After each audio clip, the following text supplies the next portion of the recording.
Well, good morning, good morning, good morning. Welcome to Mornings on the Dove. This is where Jerry gets his fix, and we get fixed by him.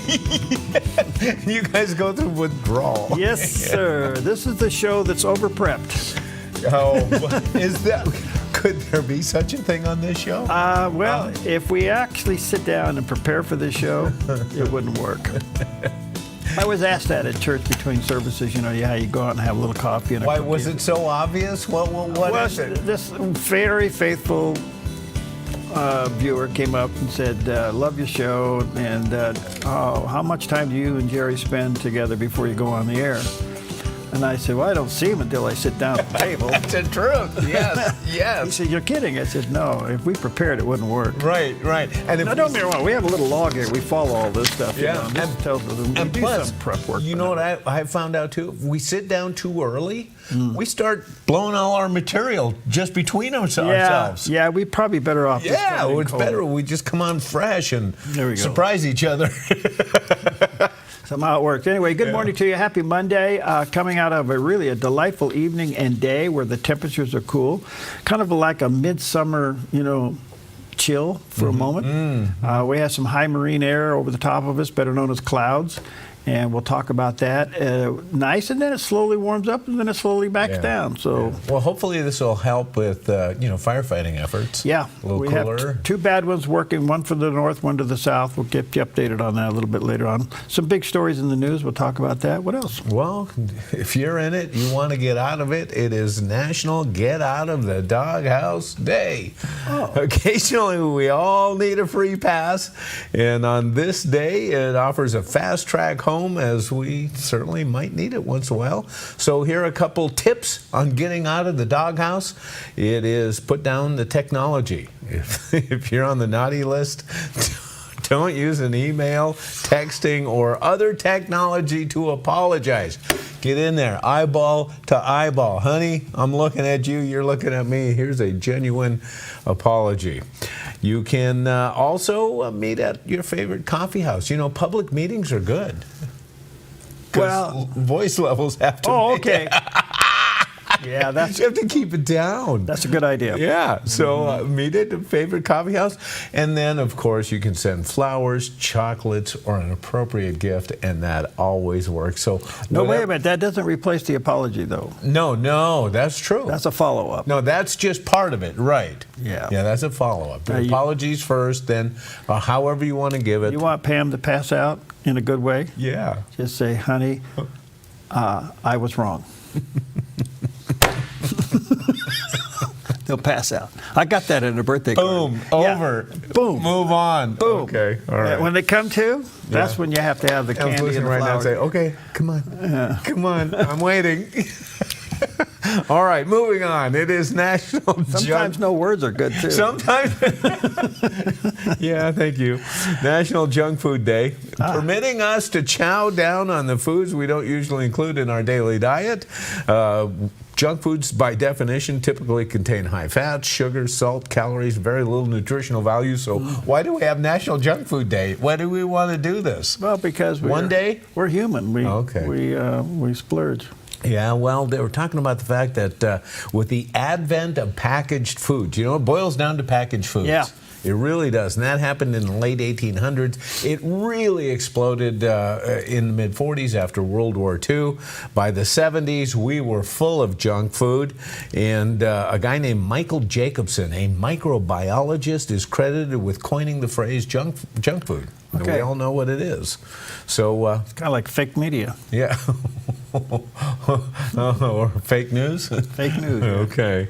It is also, now this sounds good. I've never tasted it. I'd love to. It's called National Lamington Day, celebrating Australia's most famous culinary icon, the Aussie Lamington. And Lord Lamington receives credit for creating this. It consists of a sponge cake dipped in chocolate. After dipping the cake in chocolate, you decide to sprinkle a little bit of coconut. So we put, it looks like powdered sugar too. But either way, and they're kind of cubed, but you can see what's on the inside. It looks delicious. Oh, yeah, I wouldn't mind trying that one. Yeah, I would do that too. So, okay, well, we know the political tensions between North and South Korea. Yes. And in between, there's that DMZ. It is 155 miles of land that you would think that might be a pretty dangerous place to be. But not for a bunch of rare animals and plants, because hundreds of rare animals and plants thrive in the North Korea-South Korea border area known as the DMZ. In these heavily fortified fenced areas, several endangered animals and plant species thrive. Ecologists have identified around 2,900 plant species, 70 mammal species, and 320 bird species in this narrow buffer zone. Wow. So in an area that you think not much might exist in there, nothing good, but it is full of it. So a little slice of God's creation in there is thriving. How about that? Well, it's from two very tense countries. Yeah. So what if we put a DMZ zone around Washington, D.C.? We'll call it the D.C. DMZ. With Checkpoint Charlie so you can get in and out, maybe? Yeah. Yes! Yeah. What a deal. Okay, and I have another question for you. Coming back to the doghouse. Oh, no, back to the doghouse. I just have a rhetorical question. Okay. Is there ever a time where the wife is in the doghouse? Not in my marriage. It's never been. So doghouses are only for husbands? Yes. I had a check it out. I had a friend when I was in high school. His mom had a doghouse on the refrigerator, magnetic, and had all of the kids' names and the husband's name. And she would move who was in and out of the doghouse, and her name wasn't even on the fridge. See? Yes. So no kidding. I'm just wondering. Okay, so the question is, has Pam ever been in there? Never. Okay. She doesn't even know what the inside of the doghouse looks like. And I've camped in there for a long time. Okay, then should we have big screens inside the doghouse? Yes. Yes. Please. Okay. Oh, golly. Okay, well, he's got 1 foot in and 1 foot out, and he does the weather right now. A look at today's weather from Grange Co-op. At the top of our region in northern Oregon and southern Washington, a slight chance of showers mainly before 7 a.m., then mostly sunny and daytime highs in the upper 70s for Vancouver and Portland and low 80s in Wilsonville and McMinnville. Moving down the Willamette Valley, mostly cloudy, gradually becoming sunny from Salem and Albany with highs near 80 through Corvallis and Eugene with highs in the upper 70s and a light northwest wind. A slight chance of showers across central Oregon with daytime highs near 81 in Prineville and mid-70s for Bend and Sun River. Over in Boise, Idaho, widespread haze, then increasing clouds and highs in the mid-80s. Along the Oregon coast, gradual clearing with highs in the mid-upper 60s for Coos Bay and Port Orford and near 53 in Brookings. A slight chance of rain and patchy fog in Crescent City, then mostly cloudy with a high near 60.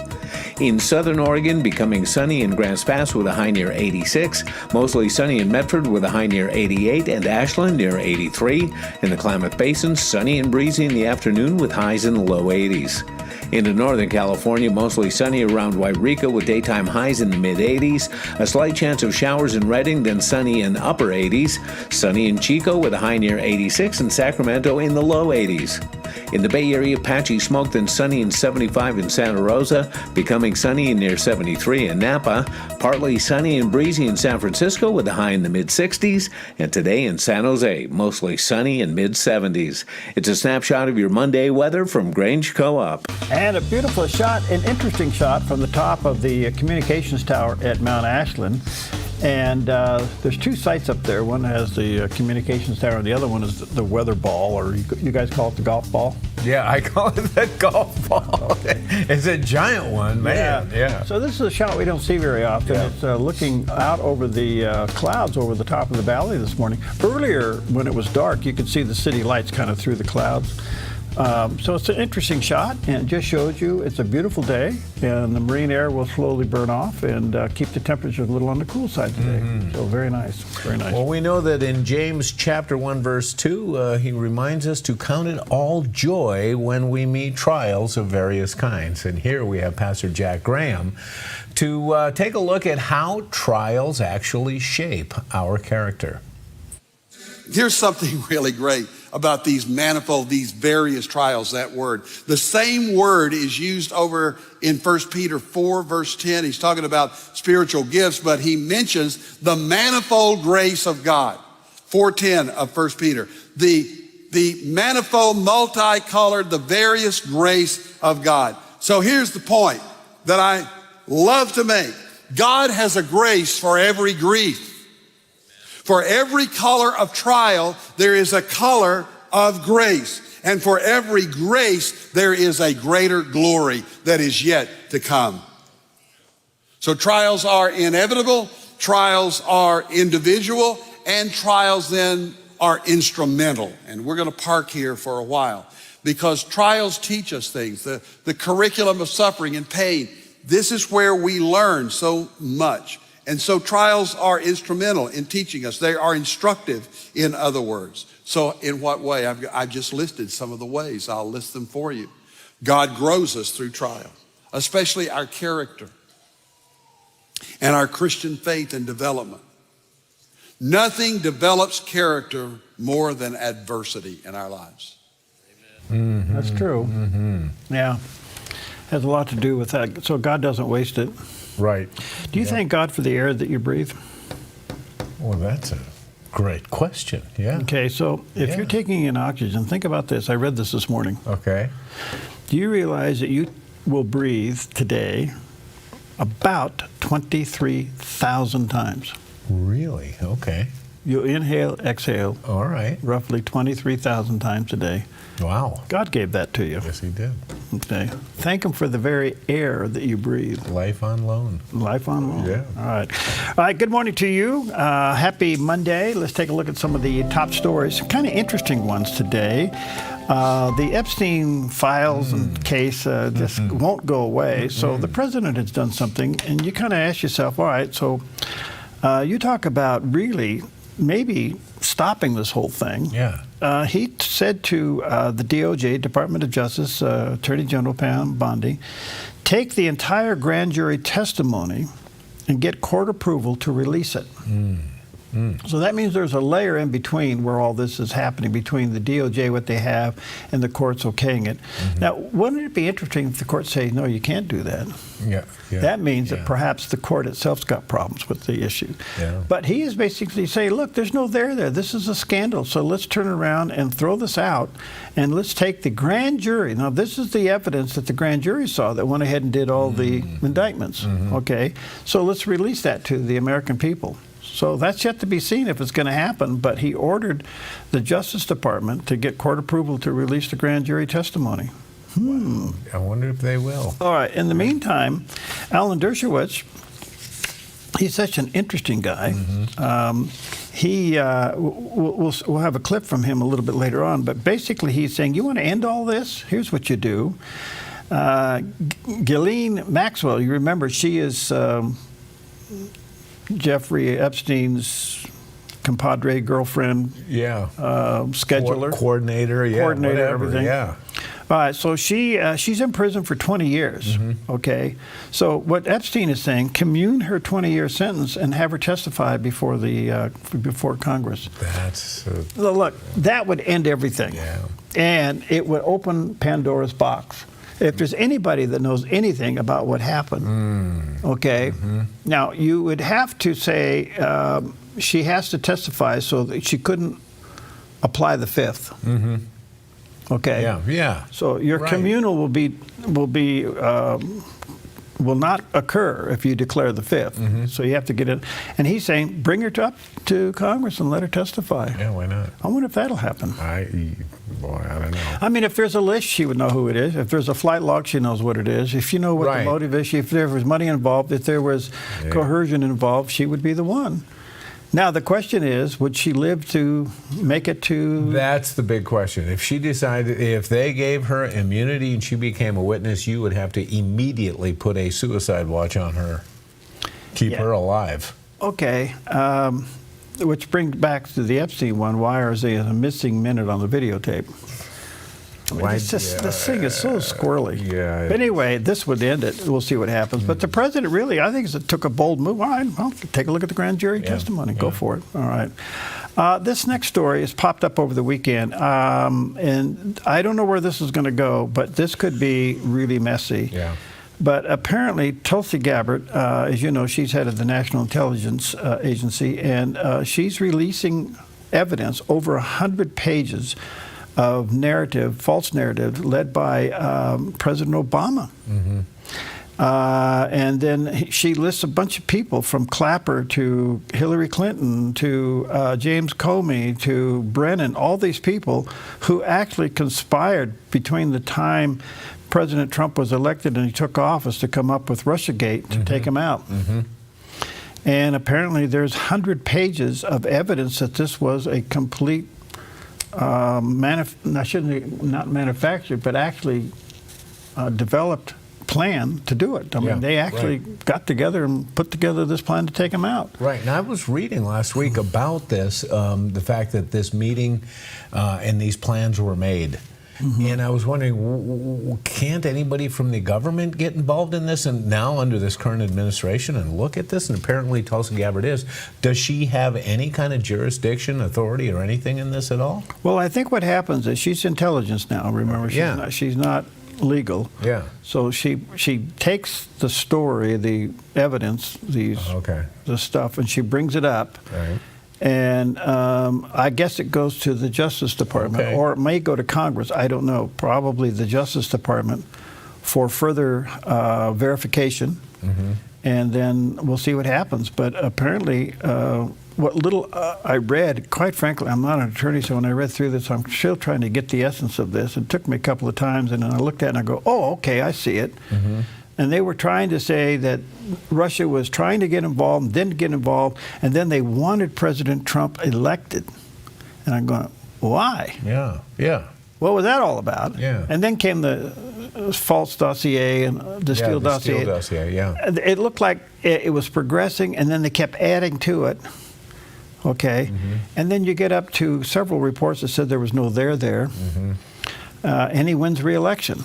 Yeah. So her accusation is, backed by 100 pages of evidence, that President Obama's administration actually colluded to put this report together to take him out. Right. They started they colluded to start the collusion efforts against Trump. It's amazing. So I don't know if this has legs, but it's a big story, and we'll see where it goes. But no wonder everybody's a little upset about things, you know. Yeah.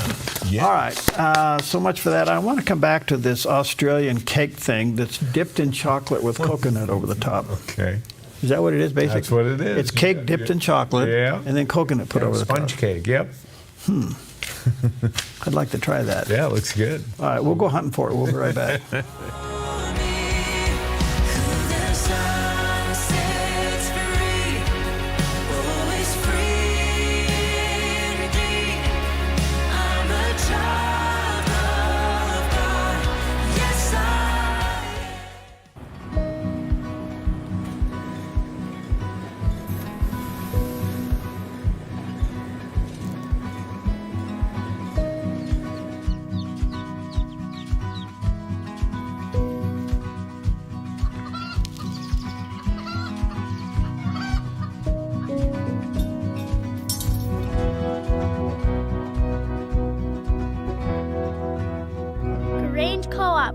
Big ideas grow.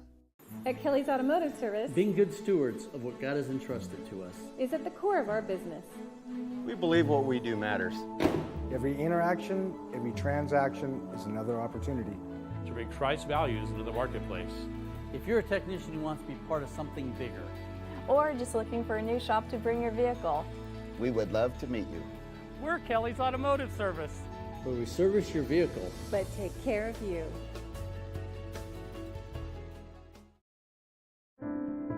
Wildfire season is coming. Are you ready? All it takes is one small ember to level a home.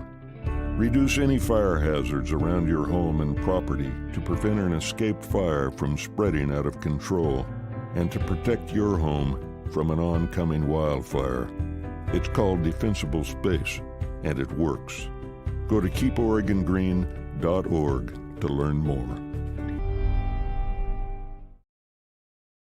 Our goal at theDove is to glorify God and help our audience connect more closely with Him. Something else we do here at theDove is help connect our audience with reliable businesses and vice versa. Some call it advertising. Here at theDove, we call it outreach. Connecting businesses with people they can help and our audience with reliable businesses for the help they need. If you'd like to reach out to our audience with your business or service, give us a call, 541-776-5368.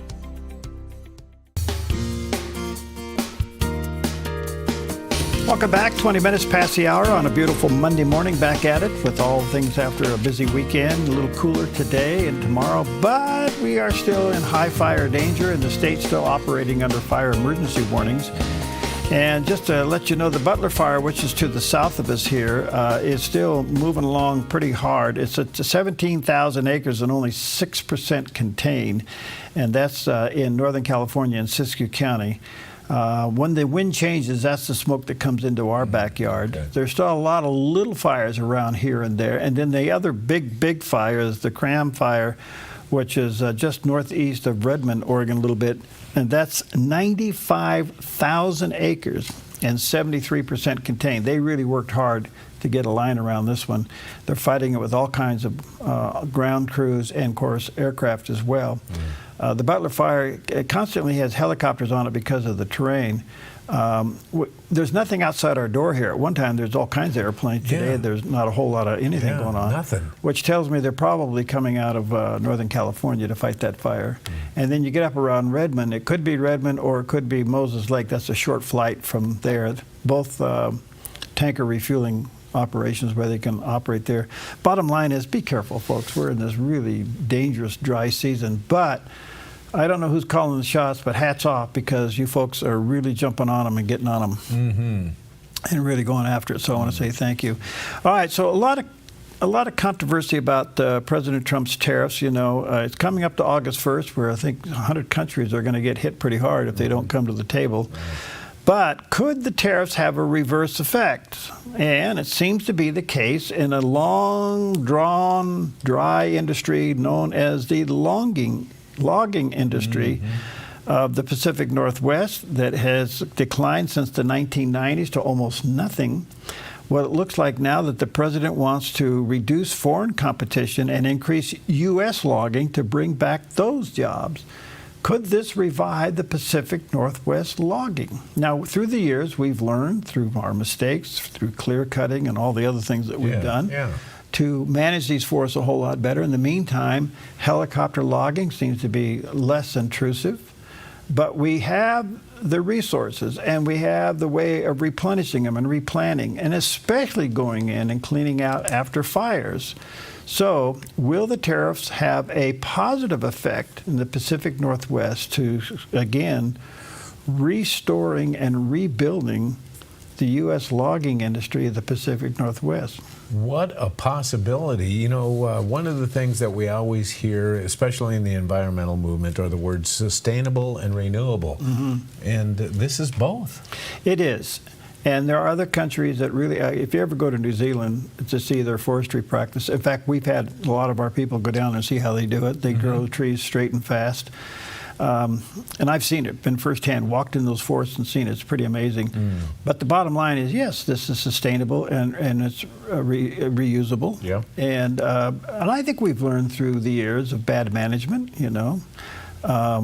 But this could be a positive. And we have the resources. Why not? You know? If we can eliminate all these special interest groups suing anybody for just getting in a pickup truck in the morning.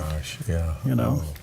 The other story is that the big, beautiful bill passed, and guess what? $1.1 billion taken away from the National Public Radio and Public Television.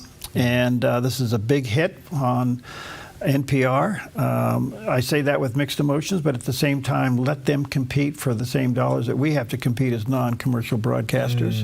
And we don't have $1.1 billion of our taxpayer money help paying the light bill here. It's not only that, but where they self-destruct was their editorial. Yeah, well, I got to tell you the truth. You know, there's some people lamenting these this funding cuts. I'm not one of them. I turned NPR off in 1994, and I haven't turned it on since. Well, the news part was self-destructing. Their editorial was, literally biting the hand that feeds them. And in particular, they were liberal, going after the conservatives. Okay, that's went on for years. But this will be a big hit for them. Oh, boy. Yeah, but they keep talking about this not a big part of their budget. What's the truth? Well, yeah, what's the truth? Yeah. I have my thoughts, but I'm not qualified to say they're real or not. But bottom line is it's going to put them back into the marketplace to compete like everybody else. I think in time, personally, because I deal with this so often, that this will change the classification of the non-commercial band within broadcasting. Oh, really? Yeah, I think in time it will go down to that level. So we'll see. That's my personal opinion. Hopefully I live to see it. Yeah. Me too. Yeah, because that means that there's no more non-commercial bands. Everybody will have to compete to stay alive, and the way you do that is you lift that restriction. Yeah, we'll see. The other story is I Love Aviation, and we had a top-notch, first-class, #1 air show over the weekend in Klamath Falls and Wings and Eagles. And this was put on there at the air base, and our grandson was over there with the Dove high-power camera. Look at these shots. That's beautiful, yeah. F-15s, 16s, and 18s. They had A-10s on the ground. They had B-52s on the ground. They had C-5As on the ground. They had a lot of personal aircraft on the ground. This is a classic picture of a P-51 with the 16. Isn't that amazing? The Thunderbirds were performing. Now, the edict was given, look at that shot. Now, he got that shot. Yeah. Look at that. Wow. That's the Thunderbirds. Look at that, Thunderbirds. Now, here's the deal. They weren't allowed to break the sound barrier. Oh, okay. But there was a jet car on the runway that kept breaking the sound barrier. No way. So I guess they had a race between the jet car and, was it an 18, Pom, or 17? One or the other. So they're racing down the runway. The airplane beat them. Oh, is that right? Yeah. Hey, Sure. When was the last time you heard a sonic boom? You know, that's a good question. It's been a while. Yeah, I can't even remember hearing one. Yeah. Recently, yeah. But anyway, great air show pictures.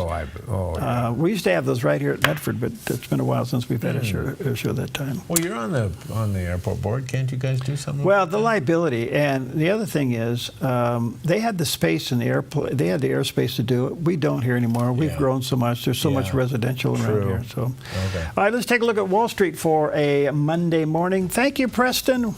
We think you're a cool dude. He has the smart lawn. Dow's up 162 points. The Nasdaq's up 152 points, and the S&P up almost 32 points. What's driving it up? Who knows? Gold is up to $33.99, almost $3,400. Silver's pushing $39. Wow, that's way up. And crude oil down 40 cents, $67.06 a barrel. So all the numbers going in the right direction today. Yeah. So do you think the Trump administration is withholding Epstein information from the public?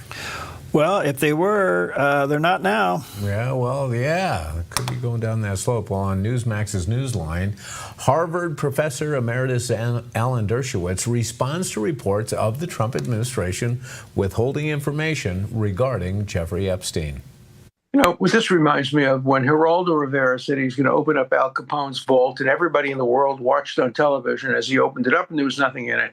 I think that's what's happening here. I don't think when all these documents come out, and they will come out, and they should come out, I've called for them to come out from day one, I don't think we're going to see anything. We're going to see two groups of people who've already been publicly accused, people like George Mitchell and Bill Richardson and Ehud Barak.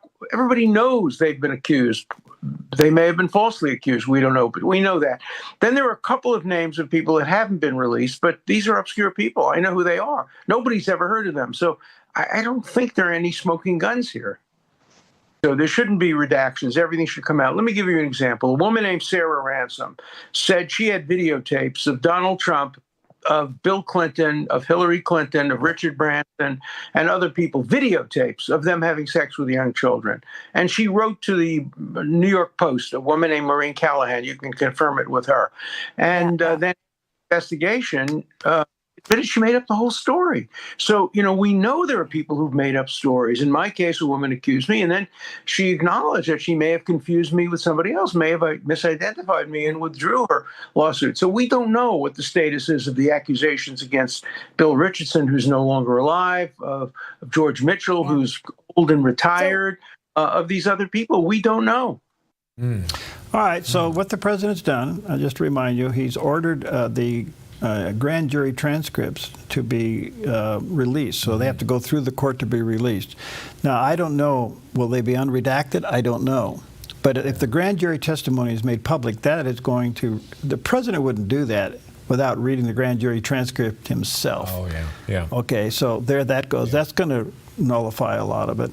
And then Alan Dershowitz goes on to say that Maxwell, who was Epstein's aide and girlfriend and all that, she should be given commune her 20-year sentence in prison to testify in Congress. That would, you talk about the interview. That would be it. The testimony that would end all of this. Yep. That would be it. Yep. And the question is, will the court allow it, and could a deal be made? Yeah. Who knows? But I would say that transparency now is going to backfire on those who are salacious in their digging, and they just want mud on somebody or something. And but AI being what it is, you can make up anything today, and then you spend all your money defending yourself. Oh boy, yes. And it's scary stuff. Yeah. It really is scary. All right, we'll take a quick break. We'll come back and let's see. We're looking. What do they call that thing from Australia? Australian cake. Yeah, wasn't there a name for it? Yeah, but I threw away my sheet. Oh. And I didn't know that. See how prepared we are? We'll be right back.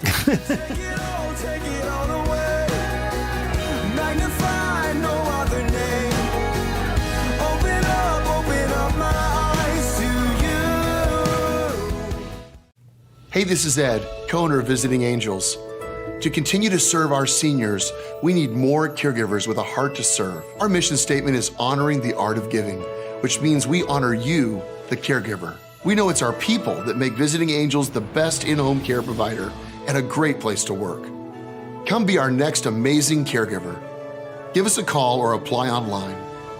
At Visiting Angels, we're committed to you because we honor the art of giving. Pastor Robert Jeffers of the First Baptist Church in Dallas, Texas. Not just about Christ Jesus, but that I might know him. Helping you learn, grow, and get on the pathway to victory. Catch it 7 times every weekend on the Dove TV. Alex McFarland addresses the hard-hitting questions about faith, morality, and culture.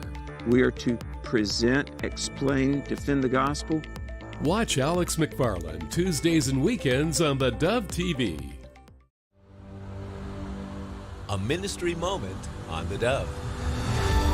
For some people, the single greatest discouraging factor in their life is their perceived lack of forward movement in God.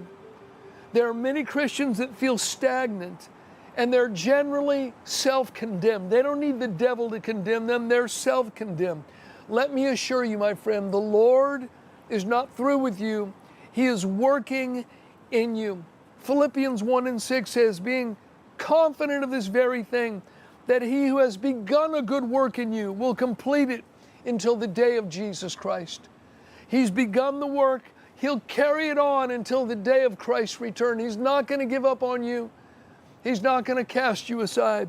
Psalm 138 and verse 8 says, the Lord will perfect that which concerns me. A ministry moment on the Dove. Happy Monday to you. This is the kind of the Monday you just kind of like to just sleep in because it's so nice and cool, you know. You open up the windows, you reach over with a hammer and you take out your alarm clock. With my phone.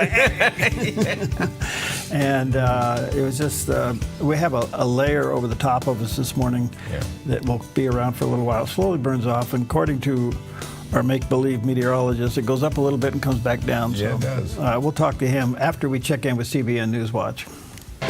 This is CBN Newswatch.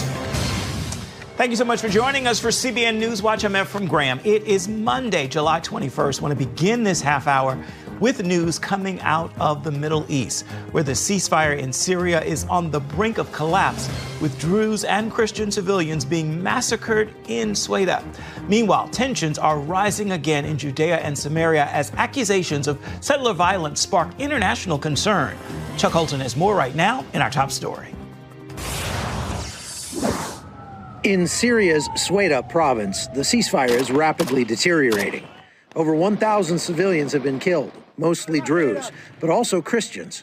Among the dead, Pastor Khaled Mazer of the Good Shepherd Evangelical Church, murdered along with his entire extended family by pro-regime jihadist militias in Ceuta. The atrocity has mobilized outrage across Israel's 150,000-strong Druze community, many of whom are demanding action. I can't stay still watching my relatives, my people being slaughtered without doing anything. I know I don't have military experience, but at least I would do what the minimum I can do to help my people. Israel has responded with emergency medical aid, and they've also continued sporadic airstrikes in defense of the beleaguered Druze in Ceuta. But Muslim countries like Turkey are condemning Israel's involvement. I want to say this once again, clearly and plainly. Israel is a lawless, ruleless, unprincipled, spoiled, indulged, and frenzied terrorist state. In Judea and Samaria, U.S. Ambassador Mike Huckabee visited the Christian village of Taibe this weekend after fires damaged its ancient church and cemetery. Some say the fires were started by Arabs targeting Israeli farmland, but local leaders continue to blame Jewish settlers. Solidarity with the people who just want to live their lives in peace, to be able to go to their own land, to be able to go to their place of worship. Settler leaders argue that accusations of violence are often distorted and that Jewish communities are frequently under siege. The Jewish communities of Judea and Samaria are victimized constantly, bombarded constantly by Arab terrorism and violence.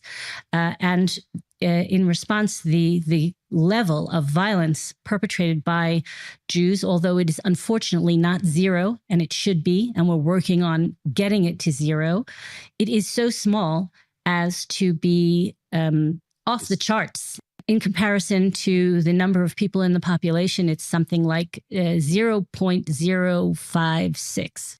Israelis living in Judea and Samaria say many of the reported attacks on Palestinians are simply Jews defending themselves from Palestinian-initiated violence. By undermining the legitimacy of the Jewish communities in Judea and Samaria, you clear the way for creating a Palestinian state.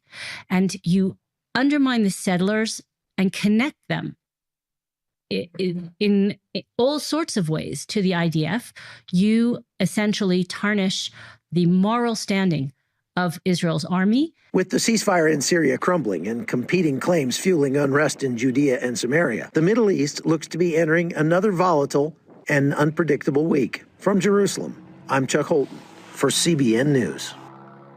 And our CBN News Middle East correspondent and bureau chief Chris Mitchell joins us now with more. So, Chris, there's a report the White House is upset at Israel's involvement inside Syria. Why does Israel feel it's so important to defend the Druze in Syria? Well, Efrem, there's two main reasons. First of all, they do want to help the Druze. They're a very loyal part of the Israeli population. They live mainly in northern Israel, but they're all part of a larger community of maybe 1 million strong there in Lebanon, Syria, and Israel. And Israel wants to help protect these Druze in southern Syria. The other reason, I believe, is that they want to protect southern Syria from the encroachment of these jihadist forces. They're very leery of this new government by al-Jilani, who has al-Qaeda background and roots. And also, there's been a number of videos that have come out of Ceuta that some of these jihadist fighters actually have ISIS patches on them. So I think Israel both wants to help this Druze community in any way they can, but also protect Israel from these jihadist elements that seem to be growing stronger there in the Syrian because in many parts because of the Syrian regime. Yeah, I try to keep track of this, and believe me, it's like a bar soap in a shower. It's just slippery as all get out. You know, we watched Hamas, Gaza, Lebanon, up in the Hezbollah up there. You got the Houthis in Yemen. We had Ayatollah in Iran. All this stuff is still brewing. Why are we doing business with Qatar? I don't know. That's a whole nother. And then, you got Syria back in the mix. Right. Wow. Only God can figure that out. All right, let's. We figured him out. You give him enough food, he talks, and he does the weather. Look at today's weather from Grange Co-op. At the top of our region in northern Oregon and southern Washington, a slight chance of showers mainly before 7 a.m., then mostly sunny and daytime highs in the upper 70s for Vancouver and Portland and low 80s in Wilsonville and McMinnville. Moving down the Willamette Valley, mostly cloudy, gradually becoming sunny from Salem and Albany with highs near 80 through Corvallis and Eugene with highs in the upper 70s and a light northwest wind. A slight chance of showers across central Oregon with daytime highs near 81 in Prineville and mid-70s for Bend and Sun River. Over in Boise, Idaho, widespread haze, then increasing clouds and highs in the mid-80s. Along the Oregon coast, gradual clearing with highs in the mid-upper 60s for Coos Bay and Port Orford and near 53 in Brookings. A slight chance of rain and patchy fog in Crescent City, then mostly cloudy with a high near 60.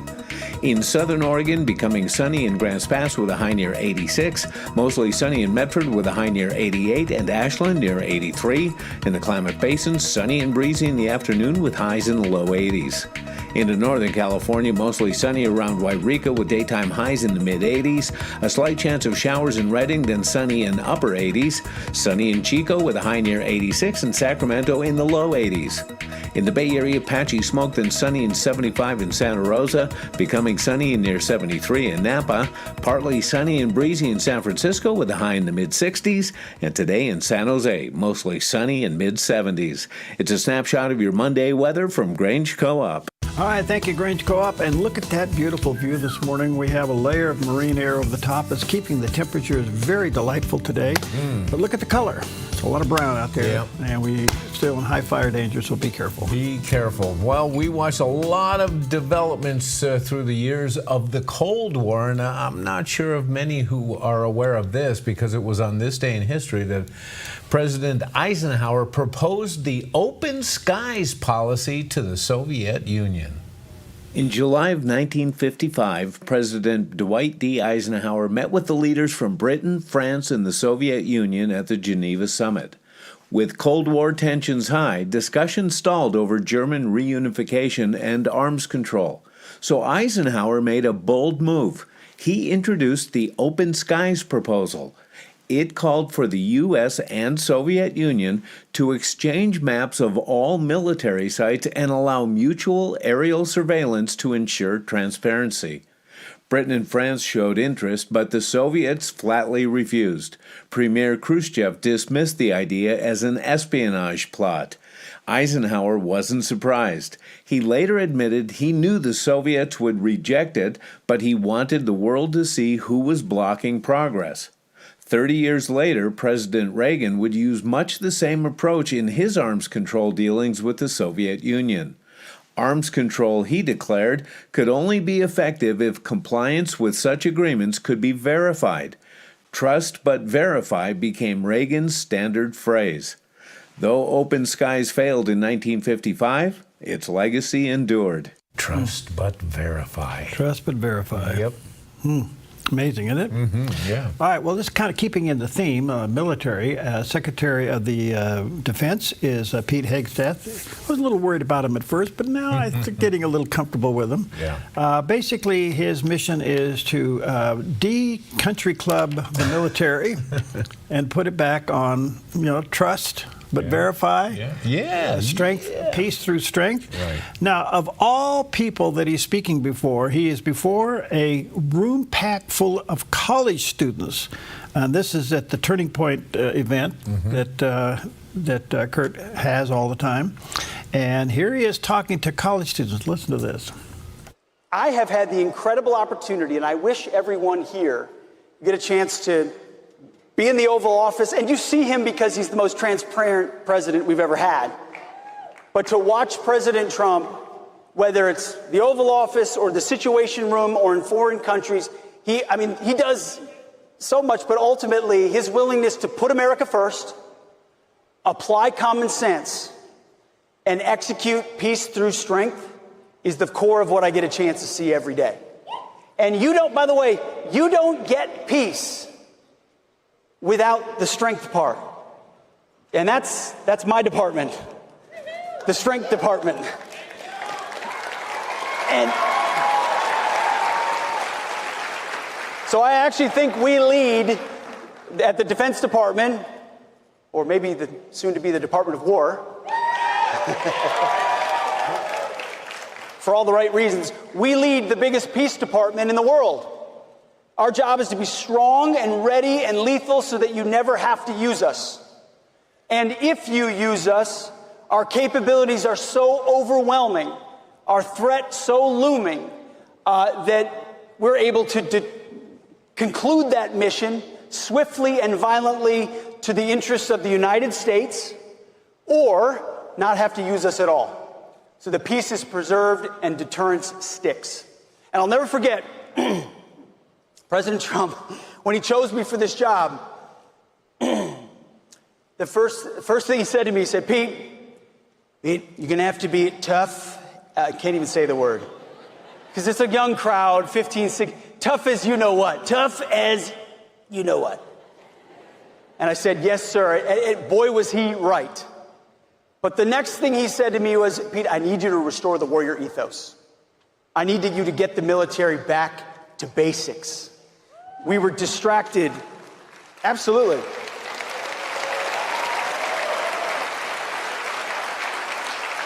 We're distracted by experiments, effectively, in ideology and social justice and social engineering, in climate change, and take DEI, CRT, genderism, you name it.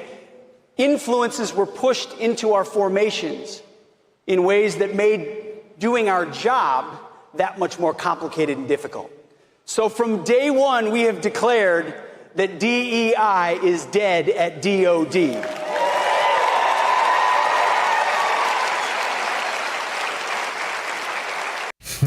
Well, again, look at the crowd. Yeah. And this is the crowd, I think, that will show up during the 2026 election cycle. Yeah. And it's working, but the Secretary of Defense's job is get the country club attitude out of the military and restore it back to military readiness. By the way, the first indication that they're heading in the right direction was the recent B-2 bombers going over to Iran, taking out the nuke site. Yeah. Now, what's interesting about it, do you realize the training those guys have been doing for years and years and hours and hours and hours, and all of a sudden they're called upon to do what they were trained to do? Right. This wasn't an overnight, hey, would you guys go over there and drop a few things? Yeah. These people they are constantly in training for that moment. And that's the military we want. Yeah. Ready. Right. Ready at any moment to respond. The warrior ethos is what he is. There you go. All right. Which Jerry has every morning when he gets up, looking for coffee. We'll be right back.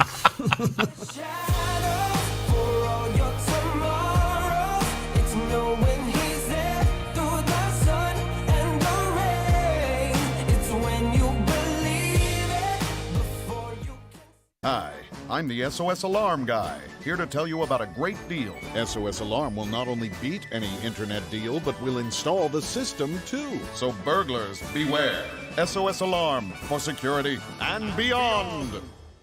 At Sweet Tea Express, we've got you covered. Order at the counter and our friendly service staff will do the rest. Breakfast served daily until 2 p.m. Breakfast burritos, biscuits and gravy, skillets, omelets, and more. Sweet Tea Express. Don't get caught hungry.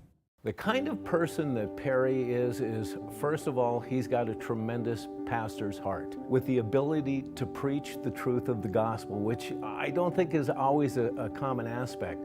He's totally plugged into the world and what is going on out there, especially with his political background, being able to combine those things, being able to look at the news of the day, plus being able to look at it through the eyes and the heart of a pastor, I think is tremendous. But that pastor's heart shines even greater in his dealings with associates and people with the Dove Radio and TV, with the paraministries that we're involved in.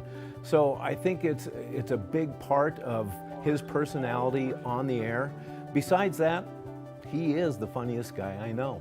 Wake up to information, encouragement, and hope. Mornings on the Dove, weekdays on the Dove TV. Get more at thedove.us.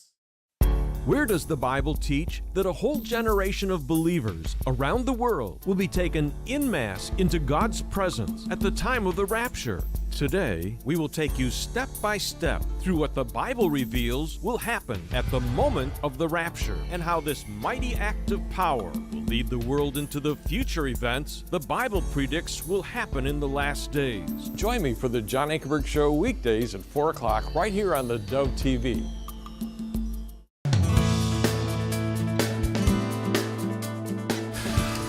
Welcome back. 10 minutes before the hour. Well, higher education has certainly gone through some testy times, and I recently had a gentleman on by the name of Adam Kissel. He is the author of Slacking, A Guide to Ivy League Miseducation. He's a consultant. He's been used by several administrations high up as to what's going on with higher education.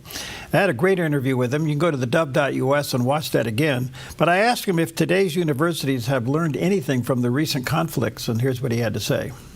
The conflicts in some ways started in the 1950s when William F. Buckley wrote about Yale, this book called God and Man at Yale, where he argued that neither God nor traditional notions of man are appreciated or taught at Yale University, despite Yale having existed since 1701 with a religious mission.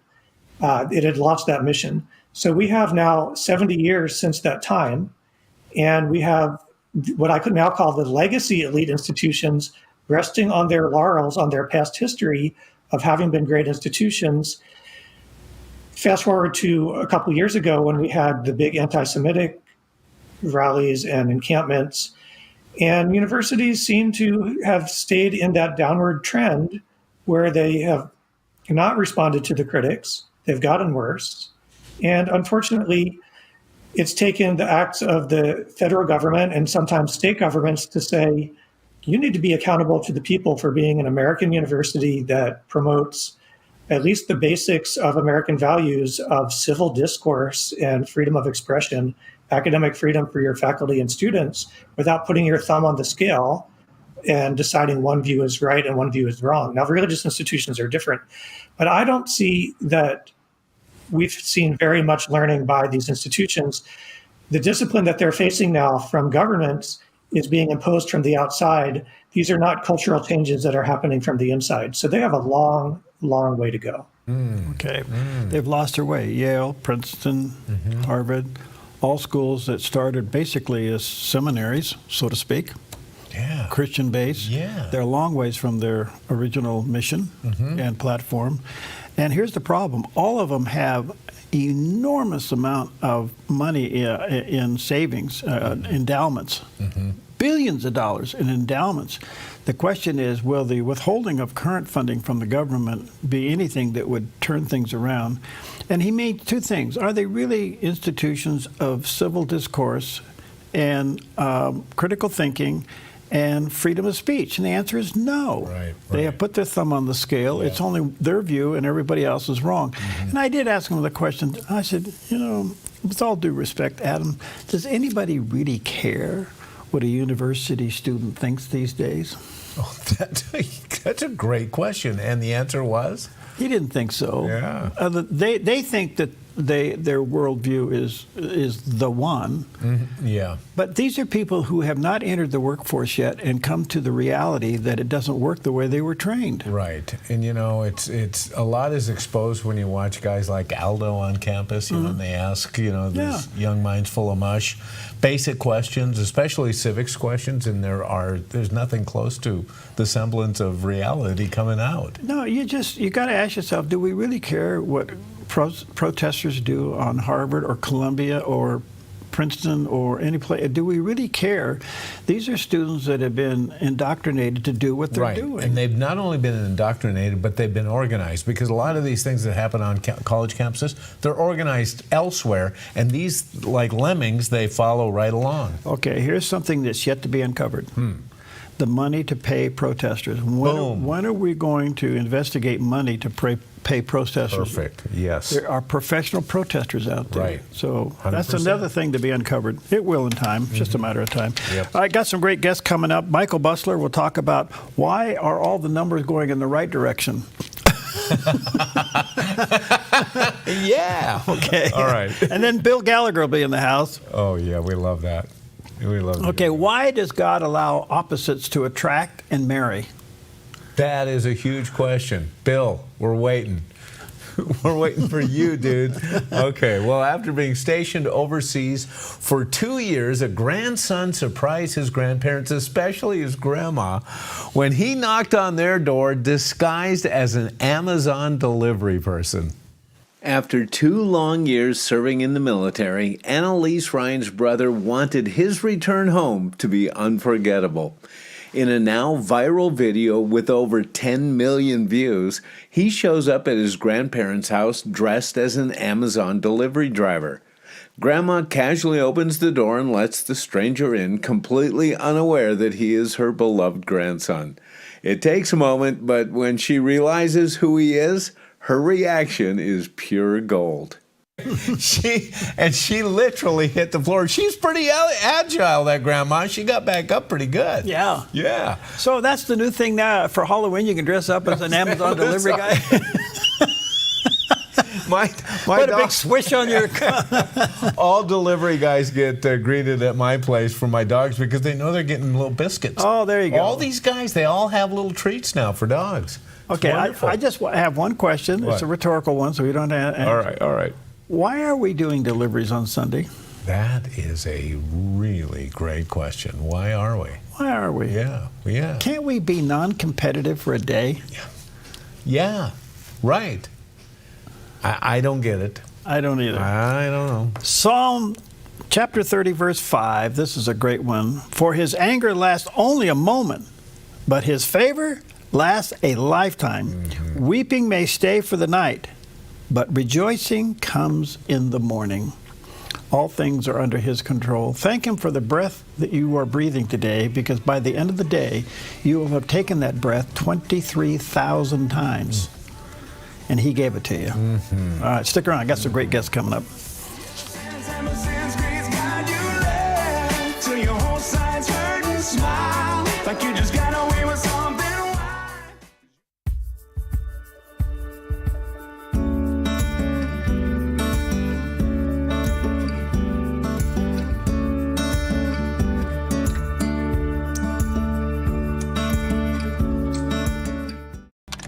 Black Flag Armory offers top brand affordable rifles, shotguns, handguns, and gear. We also offer an array of classes emphasizing safety, self-defense, and accuracy. We strive to provide the absolute best possible experience when buying a firearm. Family friendly for every skill level. Black Flag Armory in Medford and Grants Pass. Online at blackflagarms.com or 541-499-0779. 541-499-0779. Welcome to Rise Direct Primary Care. Imagine a healthcare experience where you're known by name, cared for like family, and treated with compassion. How is that possible? With an affordable, flat monthly membership, you receive unlimited primary care and minor urgent care visits. No insurance needed. At Rise Direct Primary Care, we offer a friendly, affordable healthcare experience where you get a whole hour with your provider. Located in Central Medford and accessible by phone or text, we can typically get you in the same or next day. We prescribe urgent urgent care medications directly from our office, saving you a trip and wait time at the pharmacy when you'd rather be at home getting better. Personalized medical care with a human touch. Rise Direct Primary Care is all about healing the sick with compassion and keeping the healthy healthy. Rise Direct Primary Care. We're here for you. Visit risehealthdpc.com or call or text us 541-827-8603. 541-827-8603.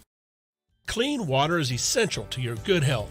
Ultra Pure Purified Water has been delivering purified, healthy drinking water to the Rogue Valley since 1995. Locally owned and family run, Ultra Pure Purified Water uses a multi-stage process ensuring your delivery of water is 99.8% pure, so your family stays hydrated and healthy. Online at ultrapurewaterinc.com or call 541-734-0828. 541-734-0828. Arguments, the silent treatment in full-out fights. I really believed that he was just cold, that he did not love me. My prayers were sounding like, God, whatever you got to do to just help me to change my heart. I was like, God forgives. God is not holding anything against him. Why should I? I started to see someone that was wounded too, that was hurt too. Someone who needed Jesus just like I needed Jesus. Monday on the 700 Club, right here on the Dove TV. You're watching the Dove TV, encouraging and informative for San Francisco and the Bay Area. Seen on KURK3 and these Dove TV affiliates.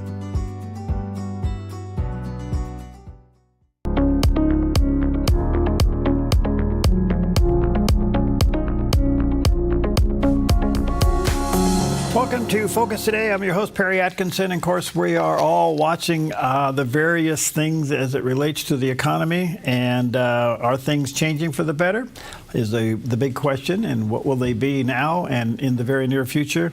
Well, it's always an honor to have the professor with us. And I'm talking about Professor Michael Busler. He's a public policy analysis and professor of finance at Stockton University there in New Jersey. We're always honored when he gives us time. He does have his own website, muckrack.com/Michael Busler. And there's a picture of the landing page. Very resourceful as well. Professor, good to see you, friend. How are you, man? Always a pleasure to see you, Perry. Thanks for having me. Gosh, were we catching you at your house today? Where are you?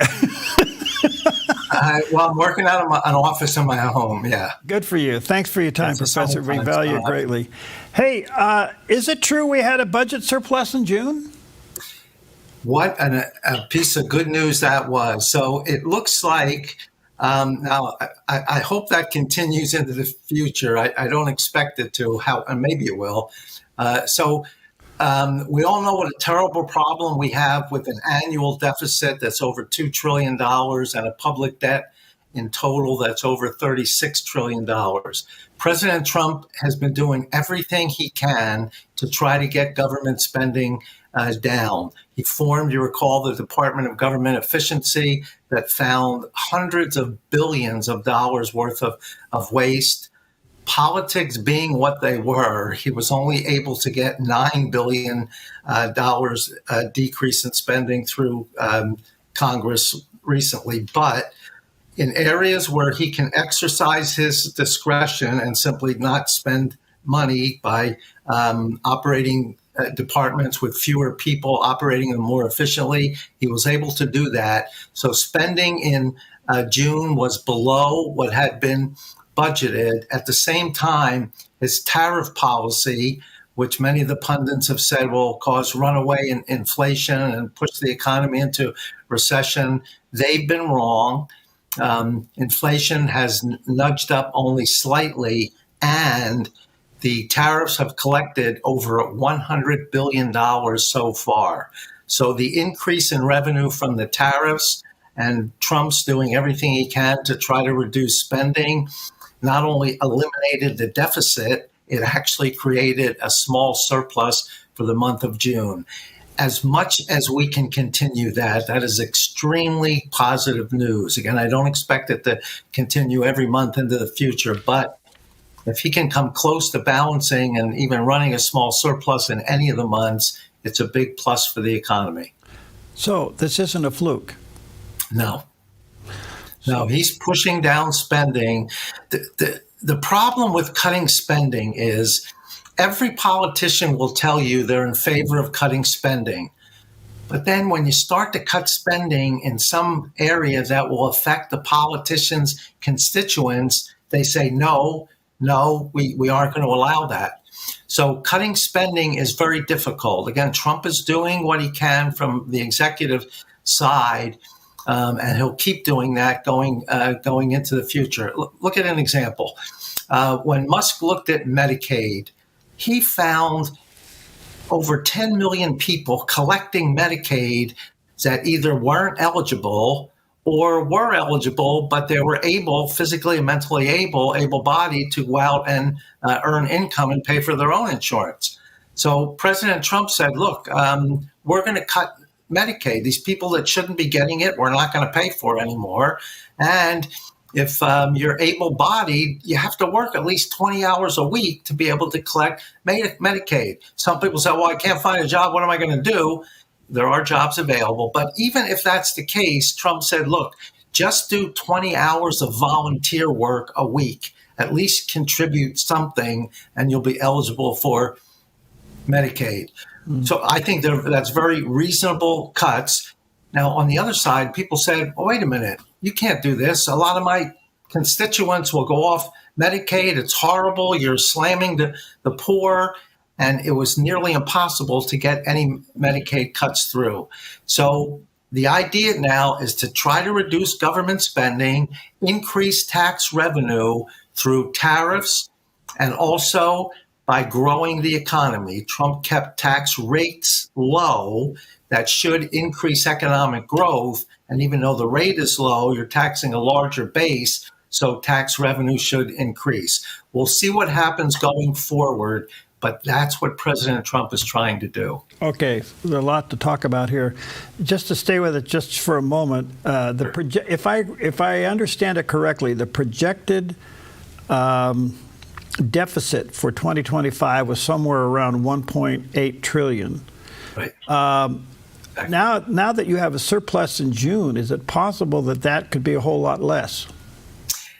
Well, it's on a fiscal year. So the fiscal year runs from October to the end of September. So we're 2/3 of the way through the fiscal year. But if Trump can continue to run a surplus or even balance the budget for the next 3-4 months, you'll see that 1.8 trillion go down. Mm-hmm.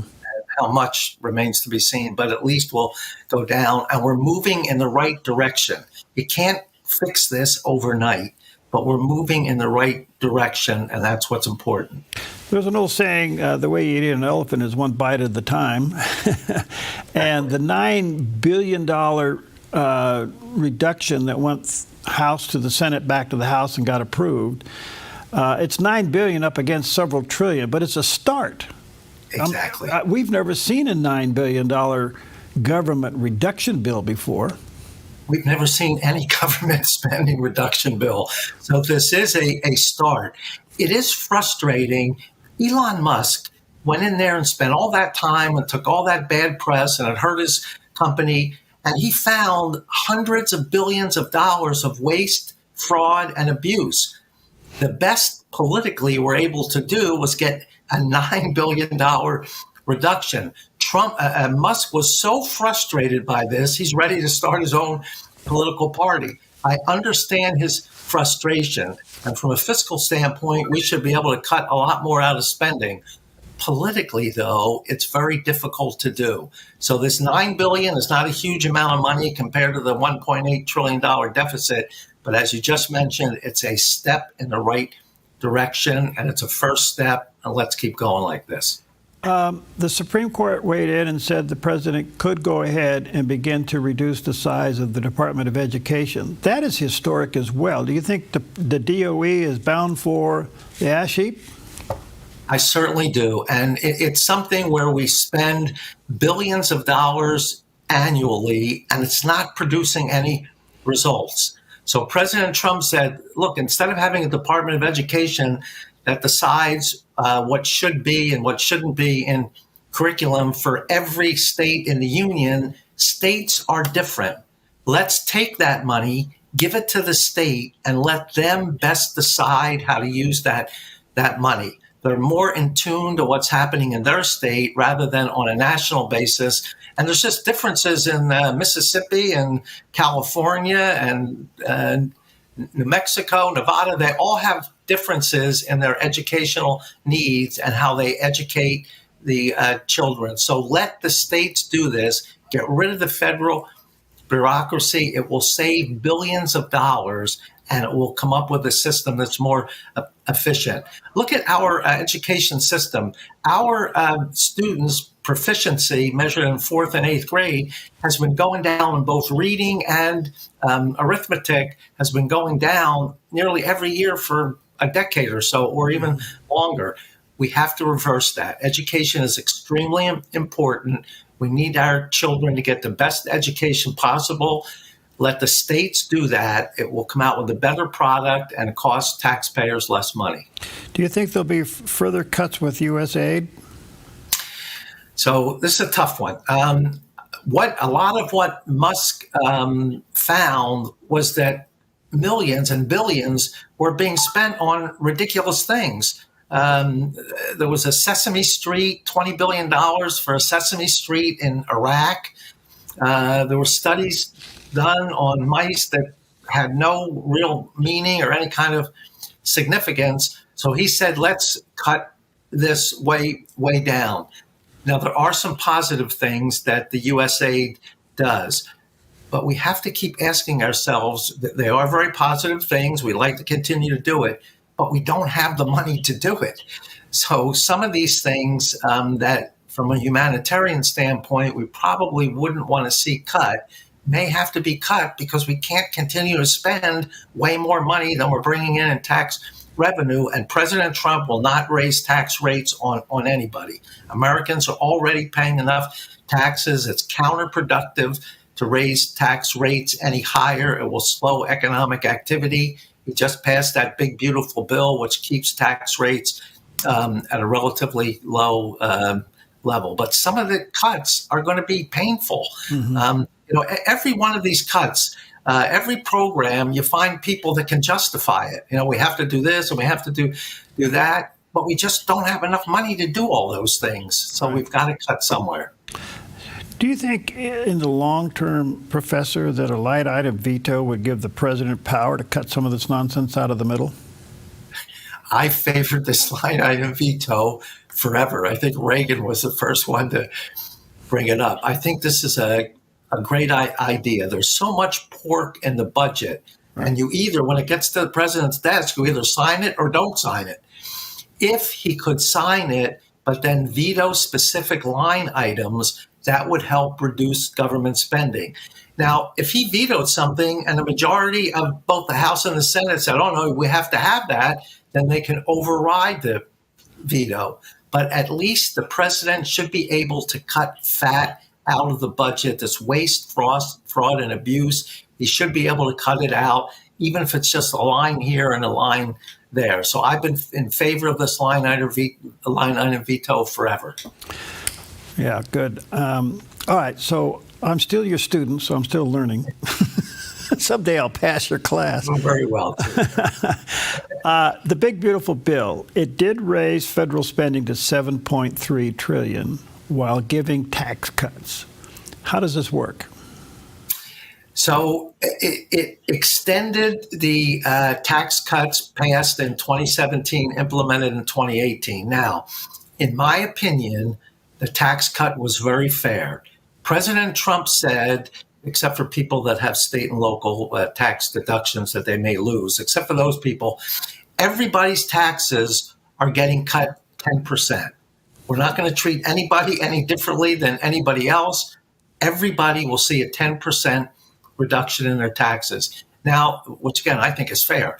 The Democrats said, wait a minute. You have some average American only getting $500 and some wealthy guy getting $1 million tax break. And that's true. Why? Because the average person pays $5,000, let's say $5,000 in taxes, so you get a 10% cut, that's $500. If somebody pays $10 million in taxes, he gets a 10% cut, he's going to get $1 million. So dollar amounts would be larger, but it's because people are paying so much more in taxes. People don't agree with me, but I think that was a fair tax cut. Everybody, whoever pays taxes, we're cutting your taxes 10%.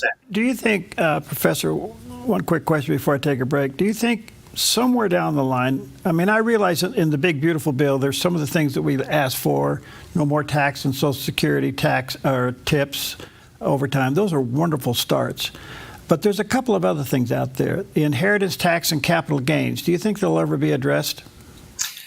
I certainly hope so. The inheritance tax thing, and in many states, I live in New Jersey, and the inheritance tax is relatively large. A lot of people I know are moving to Florida as they get older just to avoid that. Capital gains, though, is one, if we look at past history, the lower capital gain tax rate leads to more economic activity and ultimately more tax revenue. What's the example? 1997, Bill Clinton reduced the capital gains rate from 28 to 20%. Revenue from capital gains taxes went up. The economy grew at over a 4% annual rate for the next 4 years. And in each of those next 4 years, we had a surplus in the government budget. I think the capital gains rate should go down to 15% for all capital gains. I think that would bring in more revenue, spur economic activity, and lead to much higher growth. Yeah, the only offset to that is what the states would do with capital gains. Here in Oregon, we have one of the highest, and it's just you look at this and you go, you can't pass the family farm or company on to the next generation. So you got to figure out a way. It's horrible. I mean, you got to figure out other means like LLCs and everything else so that it doesn't really change hands but stays going around. I mean, I realize there's those instruments there, but just fundamentally, if capital gains were reduced, to your point, not only would it boost things, but moreover, it save the small business, the small farm. Yeah, a lot of these big farms get passed on from generation to generation, and you're right, they should be in the name of an LLC now to try to get around this. But if it goes from one generation to the next, and somebody bought a farm for a small amount of money, worked it for 50 years, it's worth a lot of money, pass on to your heirs, there's that huge capital gain that has to be paid. The heirs don't have the money. They oftentimes have to sell off part of the family farm just to pay the taxes. So we need to do something about capital gains. We need to create more capital. And by lowering the capital gains tax rate, we create more capital. We have a capital-intensive economy now. Good. That would help economic growth. All right, let me take a quick break. Check out the professor's website, muckrack.com/Michael Busler, and you can keep track of them there. And we'll come back. I have some interesting questions for him.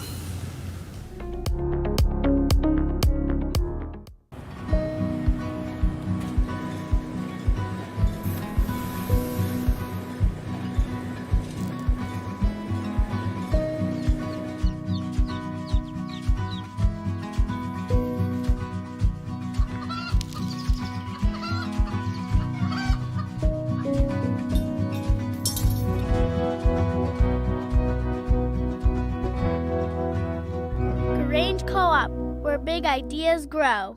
The right cleaning company matters. Choose Dust Plus Cleaning and Carpet Care, a family-owned company proudly serving Grants Pass and nearby communities for over 25 years. We're passionate about delivering the best, whether it's carpets, using purified water for no window spots, or carefully washing solar panels. We're committed to superb customer service from start to finish. Radiant spaces from local professionals. Request a free quote today. Put your gold in an envelope, mail it. Hopefully you get a check. No. Father and son jewelry, bring your gold in, we weigh it, we check it, we make you the offer. Or turn your something old into something new. Whether it's an idea, a picture, or a piece you want to duplicate, we can melt it down and make it for you. If you find your perfect piece in store, trade your something old for something new, and you always get a little extra. Visit Father and Son Jewelry, 5 generations of family in Medford. Perry Atkinson. I learned this from the late Rush Limbaugh. I interviewed Rush Limbaugh a couple of weeks before we moved to Southern Oregon in 1983.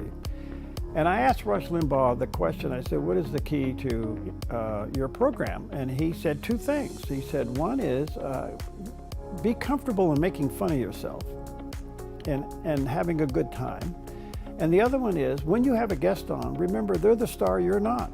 It always stuck with me.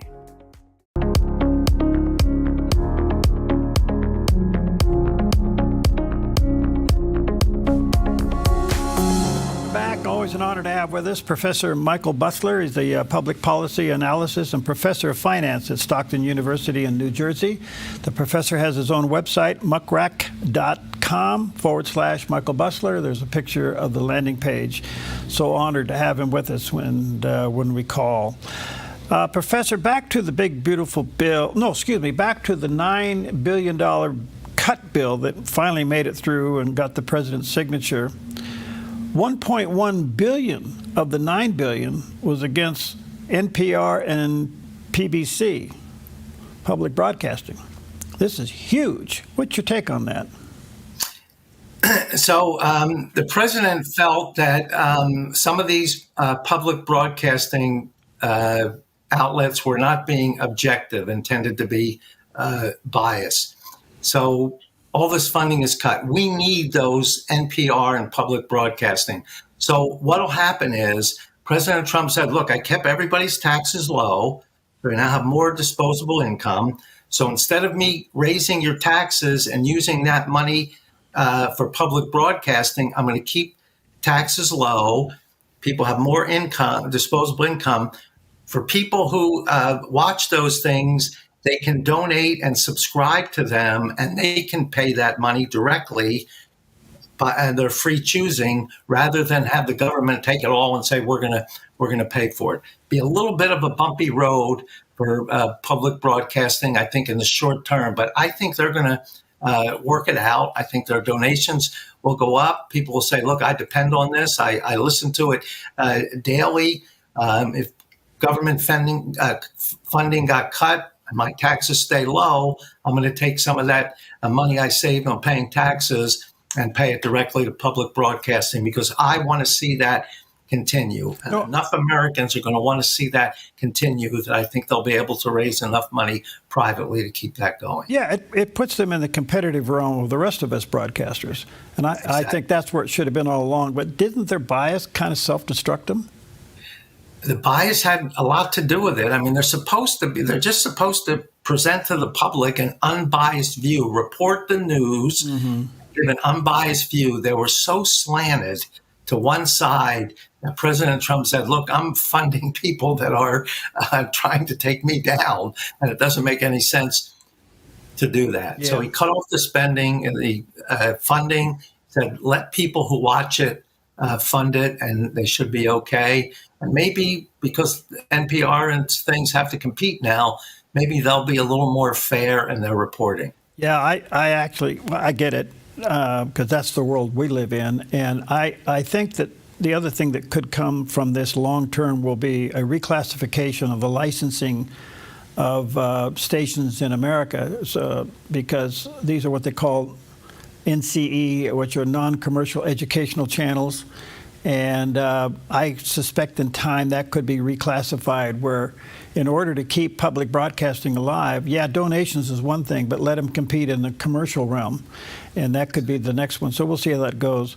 I want to come back to Elon Musk. I think you explained it very, very well, Professor, that he was just frustrated beyond measure to see the waste.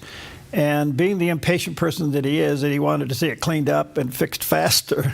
But so he gets a little ticked off, and he goes out and he wants to form the American Party. Where do you think about this, or is it just symbolic protest? Forming a new political party is extremely difficult, not impossible. I look at when they had the Whig Party, I think back in the early 1800s, and eventually that left, and we had just the Democrats and the Republicans. I think our two-party system works best as a two-party system. I look at some of these other countries around the world where they have dozens of parties and you have to form coalitions, and it's hard to really get things done. So I think the two-party system is the way to go. On the other hand, I completely understand Musk's frustration. He went in there, he looked at systems that were from the 40s and rather from the 60s and 70s that had those old Radio Shack computers running things. And he said, look, you can eliminate 90% of the workforce, put in modern systems, modern hardware, modern software, have something that operates much more efficiently and at significantly lower cost. And he found, as I say, hundreds of billions of dollars in this, and yet they can only pass a $9 billion cut. Musk must be saying to himself, why did I just waste those 3 or 4 months? They're burning my company up. My sales have been clobbered. People hate me. I'm trying to do something I think was patriotic, trying to save the country from financial ruin, and I did it. And yet nobody will implement anything except for $9 billion. No, I totally get that. I think it also could be that not recognizing how slow the system works. When, the affluent can make things happen a whole lot faster. Yes, they can. Look, there's politics here. Yeah. And as I said, you try to cut something and someone says, wait a minute, you can't cut that. It's going to affect my constituents. They aren't going to vote for me. I'm not going to get this passed. And practically every cut he wanted to make, somebody had a problem with. Yeah. And you need a majority, at least a majority in both houses to get anything passed. Yeah, it's I get it. I get the frustration. I want to come back to something else, to your world, academia, just for a moment. We're seeing universities really get put under the microscope, asking the big question, what's really going on, everything else. A lot of funding is being withheld. Do you think the integrity of the original mission of some great institutions, let's say Princeton, Harvard, Yale, Columbia, others, can be restored, or is it too far gone? I think it can be restored, and it has to be restored. These are great institutions with scholars that are making great contributions. They just kind of lost their way. Instead of being objective as a researcher is supposed to be, they started to favor one view over another. And it got to the point where the students going through the schools, they said, well, the way I'm looking at things is not objective. What the left is telling me, I guess that's the way it's supposed to be, and that's not. What's supposed to happen in colleges and universities? Students go there to learn some specific skills, depending on what their major is. But the primary focus is to teach critical thinking skills. So when somebody is confronted with a problem, they can figure out what the best solution is. When I teach, if somebody asks me a question, I say, well, here's what one side says, and here's what the other side says. Now, they ask me my opinion. I try to keep it out of it. I said, look, here's one view, here's the other. What do you think makes the most sense? You figure it out. So the way the schools are going, they present one side and never present the other side. So the students aren't using critical thinking skills, or sort of regurgitating what's given. So they've got to get back to focusing on those critical thinking skills. And with every argument, they have to present both sides and teach the students how to critically think so they can make their own decisions as to which one makes the most sense. There's two things I would add to that. I think critical thinking to be restored is clearly probably the basis. But what about just civil discourse and free speech? Look, our country was founded on free speech. Someone should be able to, whether they agree with another party or not, they should be able to give their views. The school I teach is a university now. When I started there years ago, it was a liberal arts college. And 90% of the faculty had a very liberal view. And particularly before I was tenured, if I would give some of my views, it was looked down upon. And I had to be very careful because these people are going to approve my tenure application. So I just, for 6 years until I got to tenure, I just kept quiet. And then once I got to tenure, I started to speak up. So it's very important that we encourage free speech. If somebody has an idea and has something to say, they should be able to say that. Yeah. That's how democracy works. You're fascinating. Thank you, sir, for your time. We value it greatly. Let me say to our viewers and listeners, check out his website, muckrack.com/Michael Busler. And very informative. Look forward to many, many visits. Let's hope that what happened in June continues, huh? I really hope so. And thanks for having me, Perry. I always enjoy being here. Thank you, sir. Talk to you soon.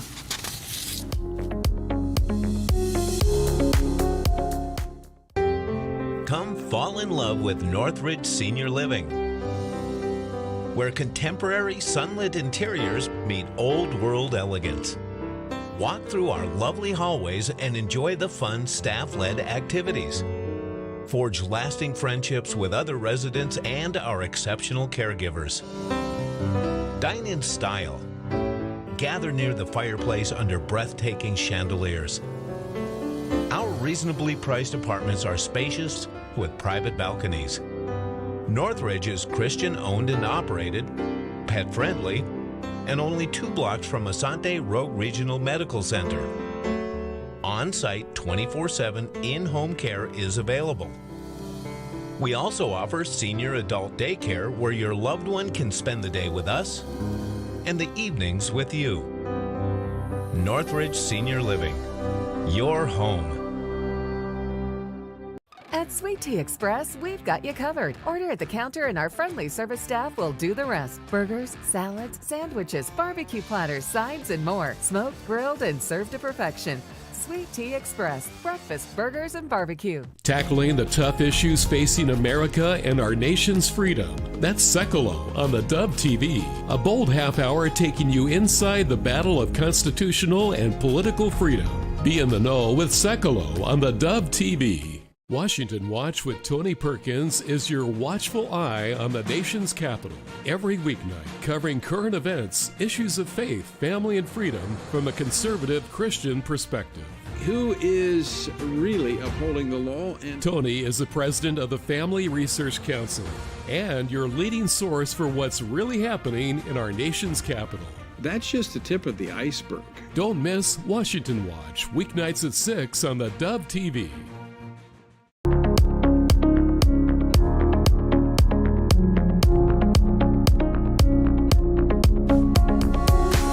Hi, welcome back. This is the segment where I hop on the couch and I get psychoed by Bill Gallagher. He's with us in the house. Always great. Anyway, he's founder of TeamWorks, and he is a pastoral counselor. TeamWorks, his company will come to your company or your ministry and help you with all kinds of staff issues, good, bad, or indifferent. And he does an excellent job, and a lot of companies and organizations throughout the area use him. You can go to teamworks/works.com. There's a picture of the landing page. By the way, you may just want to get on his email list because every once in a while he sends out something that's pretty good.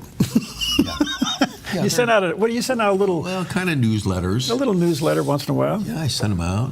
I got a little YouTube channel too. I didn't know if you knew that. You do? About 25 videos, yeah. Really? Yeah, just little snippets. What's the name of it? Bill Gallagher or TeamWorks? Straight Talk with Bill Gallagher. Straight Talk with Bill Gallagher. Yeah. That's kind of like what we do here. All right, Straight Talk with Bill Gallagher, and that's on YouTube. YouTube, yeah. Okay, well, listen, the subject we take on today, let me just give you a couple of disclaimers. Number one, we'll never finish it.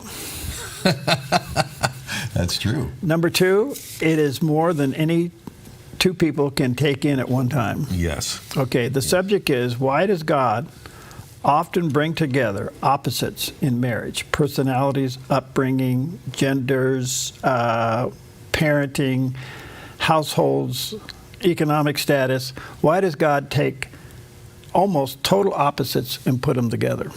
Yeah. Is there an answer? Well, that's why I'm coming here to you. I knew that you have all the answers, and then I'll just spring off of that. I'll weigh in as you go down the road here. Yeah. Well, it's very, very interesting that the Lord does do that, and it hit me. I've been doing pastoral counseling for 40 years, mm-hmm.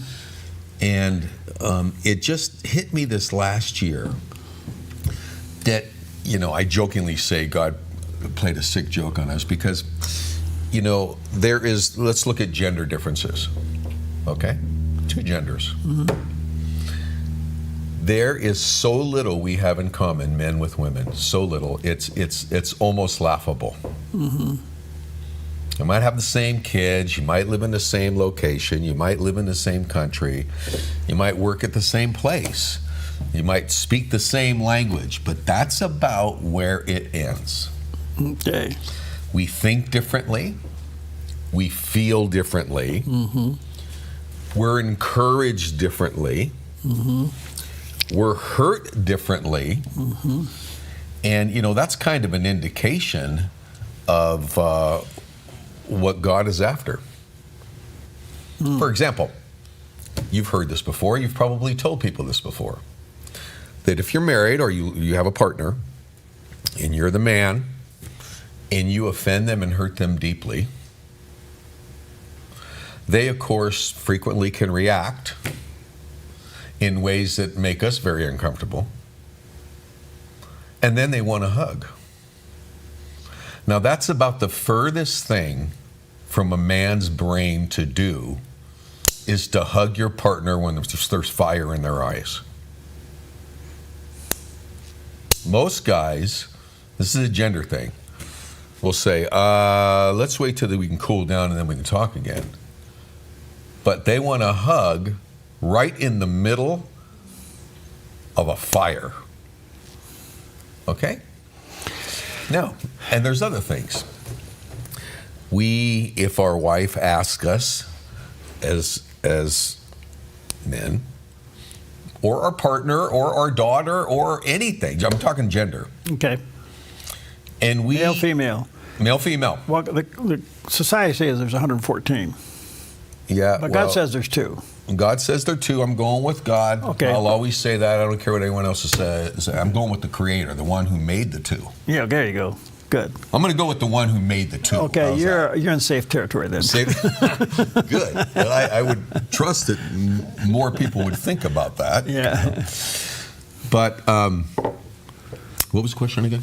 You got me off. No, you were telling me about how opposite the 2 can be, and how you can have fire in your eyes and want a hug. Yeah, and for men, oh, that's right. If a woman, we're going too fast for you, Bill. You want me to slow down? Asking us how they look in this dress. Yeah. Or what we think about how they handled that situation. And a man, of course, generally we're kind of bottom line answers and bullet points and see ourselves as very accurate. So we give them an accurate answer that is deeply offensive to them. But at least we were telling the truth. Well, that's the problem, So we don't understand. We don't understand. Just now we're on the gender piece. We do not understand, hardly at all, the nature of the other genders. Okay. And so God brings man and woman together and their husband and wife. Okay. So now why would he do that? Okay, so I just want to make sure the playing field stays even here. Yes, sir. Okay, so it's equal. Women have to understand that men are different too. Yes, exactly. Okay. Well, and that's why the Bible, and people might be thinking, why are you coming up with this subject? Because in the very beginning, God set the stage for differences in men and women. Yeah. Yeah, and it's the number one thing you'll discover if you do any kind of, like, you're a professional counselor. I've done a lot of lay counseling. It's one of the first things you run into at the very beginning, that they don't understand that the other is the opposite sex.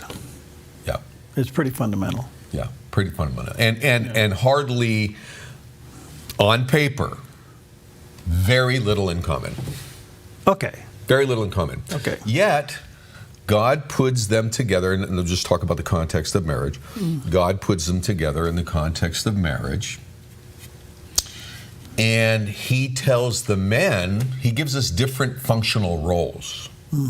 Very clearly. Now, you have to go to the scriptures to verify this. If you don't believe in the scriptures, you can just write off everything I say. Yeah. You got to know the scriptures and God's heart and why he did this. Right. Okay. Men are to be respected. by their wives. And someone would say, well, what if my husband's not a respectable person? Or he's not treating me in a good way? Well, there's two ways to look at that. One, there's two kinds of respects. One respect can earn or lose respect. And one, I think this is the biblical principle. One respect is given because of the role.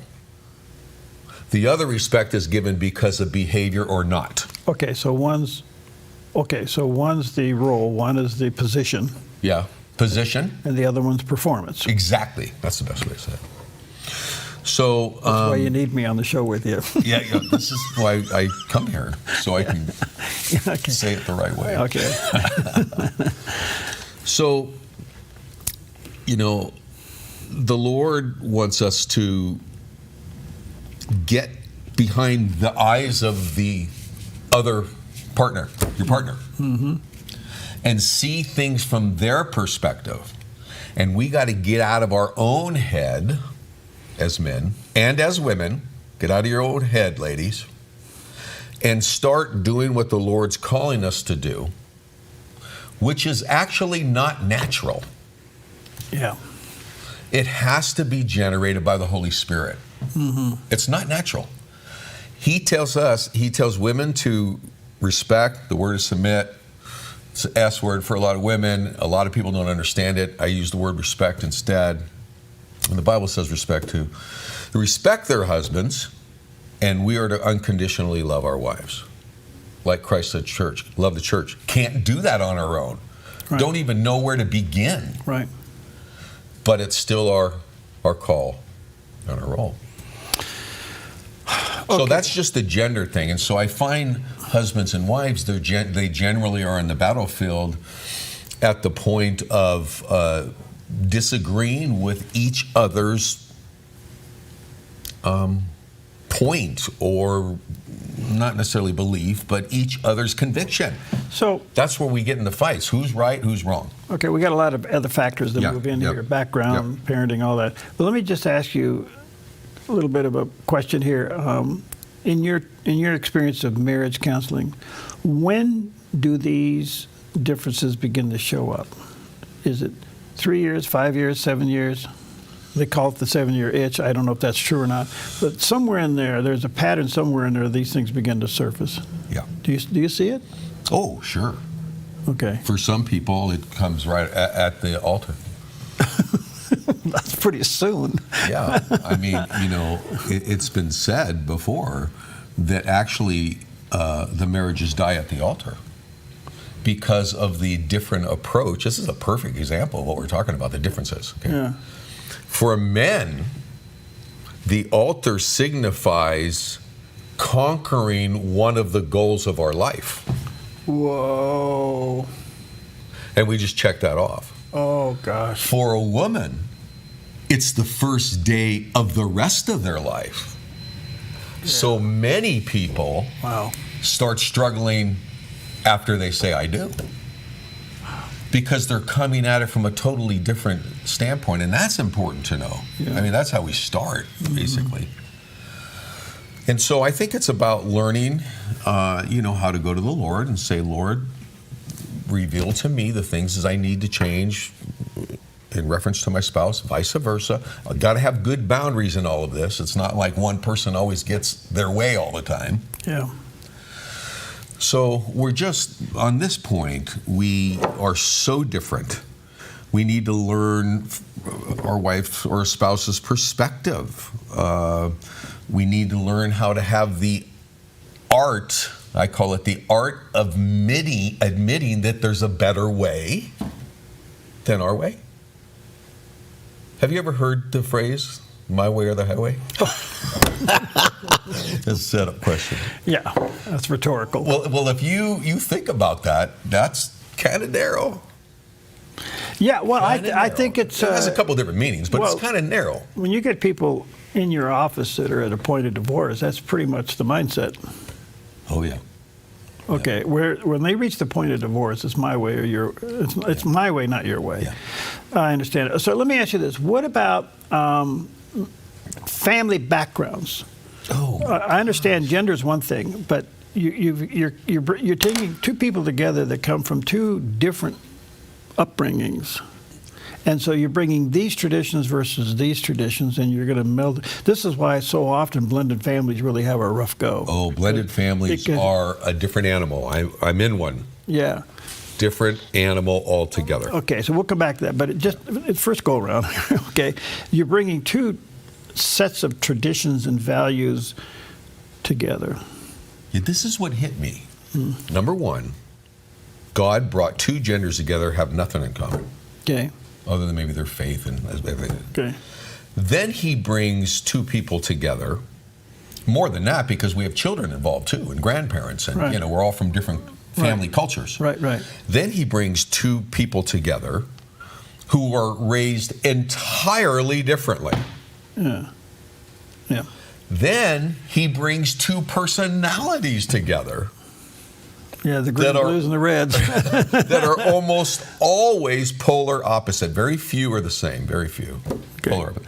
And so that's what's jogged my mind. Like, Lord, what are you after? You're giving us three different settings or opportunities in life that are not natural for us to even understand. Yeah. And then you tell us, go do it. Yeah. And so blend and multiply. Blend and multiply. And so here's my thought about it. I think the Lord purposely has done this in all of our lives so we will learn how to sacrificially love and understand the people he brought in our life. Love and understand them.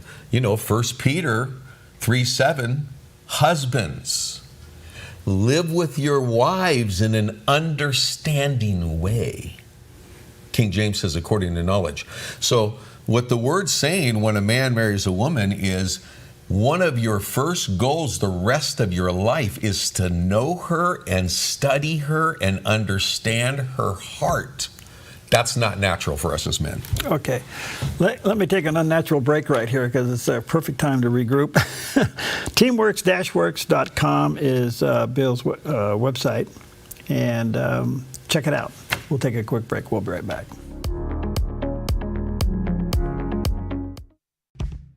Your property demands equipment with more reliability, durability, and versatility built in. Kubota equipment is ready to get the job done right.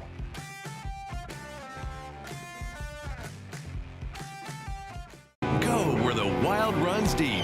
At Hellgate Jetboat Excursions, you feel the power of the mighty Rogue River as you take in the sights and sounds of nature, journey through Hellgate Canyon, and adventure through the breathtaking wilderness. Enjoy brunch or dinner on the open-air deck of the exclusive Hellgate River Lodge, and end your adventure with our exciting jetboat spins. It's a memory in the making with family and friends. Book your adventure at Hellgate.com. Hellgate Jetboat Excursions, where adventure runs wild. Looking for the perfect RV adventure? Team Toner's got you covered from home to Homes on Wheels. Discover unbeatable deals only at American RV in Southern Oregon. Clean water is essential to your good health. Ultra Pure Purified Water has been delivering purified, healthy drinking water to the Rogue Valley since 1995. Locally owned and family run, Ultra Pure Purified Water uses a multi-stage process ensuring your delivery of water is 99.8% pure, so your family stays hydrated and healthy. Online at ultrapurewaterinc.com or call 541-734-0828. 541-734-0828. Life is complicated enough. Why worry about what to do with your extra car? Skip the costs of maintaining it, storing it, insuring it, or renewing registration. Car repairs? Forget about it. Here's one easy solution to your car problem. Donate it to our station. It's fast, free, tax deductible, and if you donate, you're going to feel incredible knowing you're supporting quality programming. Interested? Just call this toll-free number or donate online. Thank you.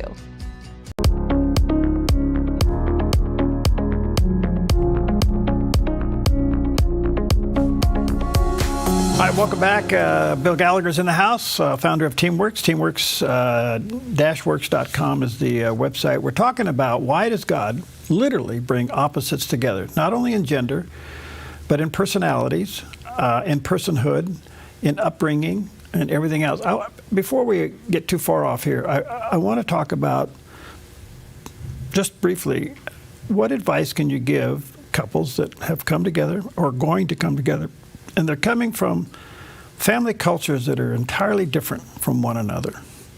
I mean, I look at Peggy and I's backgrounds and cultures totally different. Yeah. Totally okay. different, So I think the first thing to do is to get really realistic and say different doesn't necessarily mean wrong. No, it just means different. It just means different. But I mean, it can be wrong. They can come from a real whacked out culture, but generally, different doesn't mean wrong. So, what advice would you give them so that one family culture doesn't dominate the other? Are they willing to let those two go and create their own? Yeah, that's a really good thing. I actually work with couples in year 3, 4, 5. Now they have little kids coming, a lot of them, and they want to create their own traditions. Mm-hmm. But if they come from families that have been hardcore, no, this is the way of our family, and for centuries, for decades. Right. Well, that's nice, but now we have our own family, and we want to create our own way and tradition with our kids. Right. And I think gracious parents understand that and support it. Controlling parents would not have any of it. And you're not going to score any points with your kids either, by the way. That happens. Yeah. I always advise couples. It never really happens, but I do give. So I'm going to give you some advice that you're going to blow off. Okay. Yes. So I usually use it I don't do it anymore, so don't call me. I can't handle the pressure of it. I think they need to find a middle ground between both their sets of parents. Okay, so a middle ground. At the end of the pre-marriage counseling, I tell them this: if you really want your marriage to have a great start and a lasting relationship, move. Move. Okay. That's not a bad idea. Move away from your parents. Yeah. Get out of town. Uh-huh. And then to add to that. Now, some of them blow it off and they laugh, but you stop and think about it. And I realize this is when you have two families that are very strong in their traditions and they want you to be the next generation of their traditions, that pressure is unnecessary on a young couple trying to start out. Yes. And so move to another state and start over or start fresh. I think that we need to kind of, how is it that we can write off our families? You can't. Our spouse's entire life up to her meeting her. How can we do that? It's tough. It's pretty selfish, actually, if you want me to really go to the heart of the matter. Now, if the other family, the family that your spouse came from is abusive and ex-convicts and they're not repentant, that's a different story. But why is all of a sudden our family the family and we don't give the same courtesy? So you got to find a common ground, start your own family tradition. Yeah, don't get me wrong, I'm not adamant, but I throw it on the table as consideration because I really think that looking past, it's really tough to live in the environment when you're under so much pressure. Yeah. And the last thing you want to do is rock the boat. Right. And I tell you the ones who suffer. Your children. Yeah, that's right. And I guarantee you, if your family is front and center, and maybe they're a wonderful family and, the other one's not available, whatever, but if your family's front and center and your spouse's family is hardly contacted or visited with, I'm telling you, your children are eventually going to say, how come we never see grandma and grandpa on dad's side or mom's side? Yeah. How come we don't do that? What's your answer going to be? So, I think it's finding the common ground. Mm-hmm. It's balance. It's grace. It's grace and it's love. I heard a person on the radio off the Dove one time. He was a counselor. And he said, never say to your spouse that what they are saying doesn't matter or is not important. And he said, I'll never forget it, and I share this with couples all the time. He said, never say that to your spouse. What matters is the person that's doing the talking, and that's your spouse. And it matters. So somehow we have to get out of our own head and find a balance. That's upbringings and stuff like that. So you've got the gender differences. The Bible's very clear on what to do there. As men, we're to sacrificially love our wives. And wives are to support and respect their husbands. And by the way, that's not optional. It's a command. It is. And that word sacrificial, I think, is misunderstood because it's explained that you are to sacrifice for your wife the same way Christ sacrificed for the church and gave his life for it. Yeah. Okay. It doesn't require that of the woman, but does require that of the man.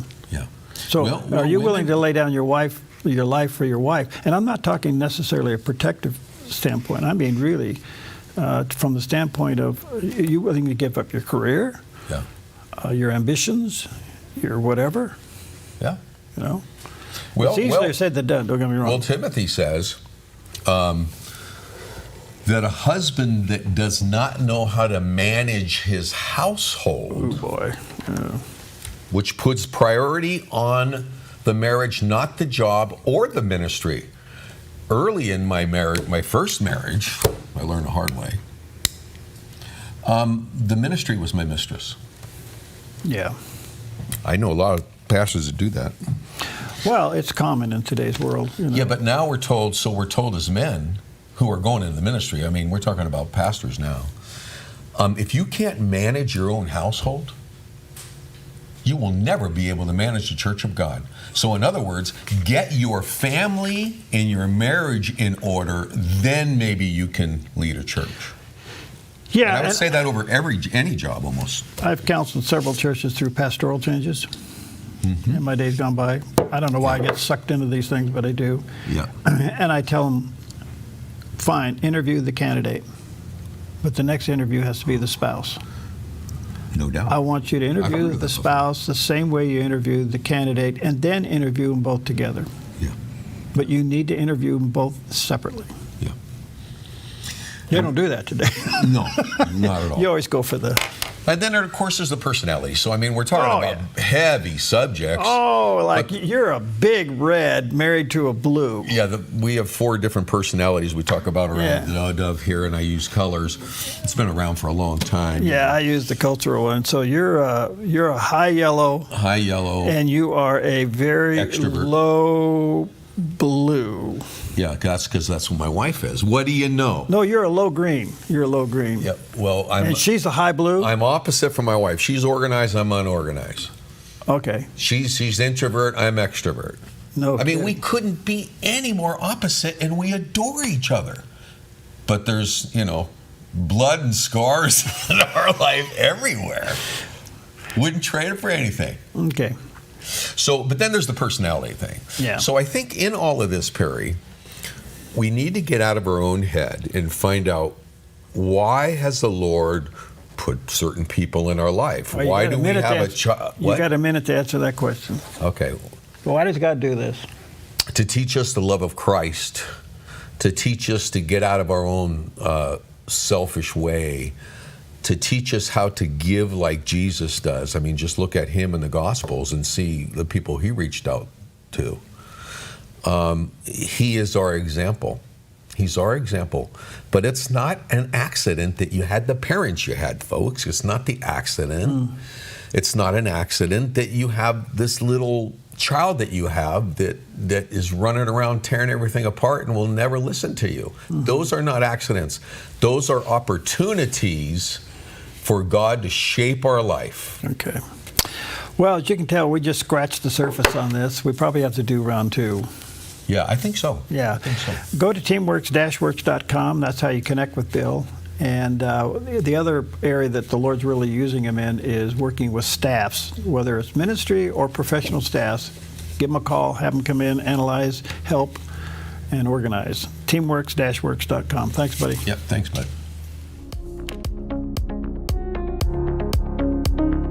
Hi, I'm the SOS Alarm guy, here to tell you about a great deal. SOS Alarm will not only beat any internet deal, but will install the system too. So burglars, beware. SOS Alarm for security and beyond.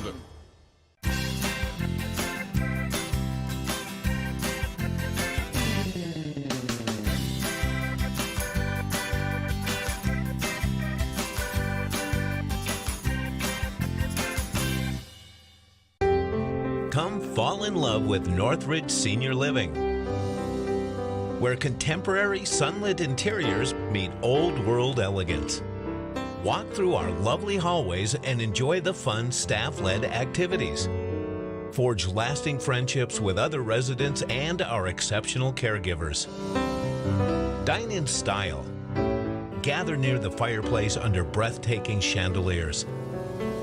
Our reasonably priced apartments are spacious with private balconies.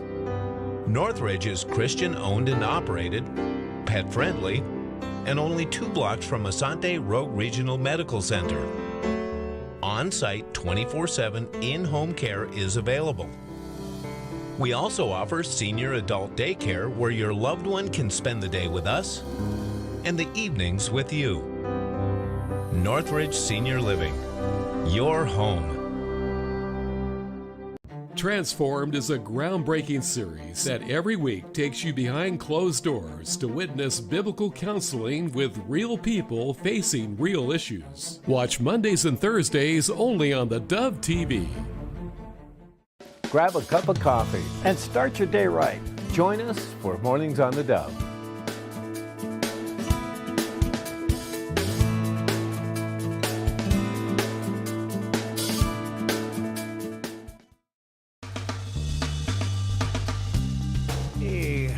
Good morning, good morning, good morning. Happy Monday. Welcome to Mornings on the Dove. This is where Jerry Building gets his fix.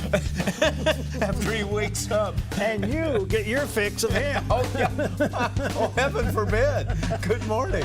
Anyway, good morning to you. You know, I had the most interesting question asked to me in church yesterday. Oh, what? A very faithful viewer came up to me and asked, she said, I just have one question for you and Jerry. Yeah. How much time do you guys spend in show prep?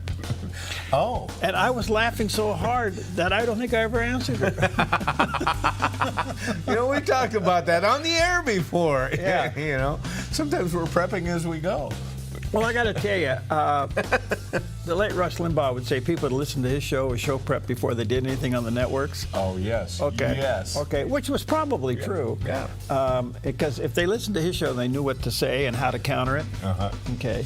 So watching this show is clear evidence that that if it was planned, it wouldn't work. That is the truth, yeah. You can't plan this stuff. It wouldn't work. I mean, we have a few things on our log here, okay? Yeah, we have a rough outline. We have a rough outline, yeah, you know, and when we mess it up, it's obvious. Yeah, well, yeah.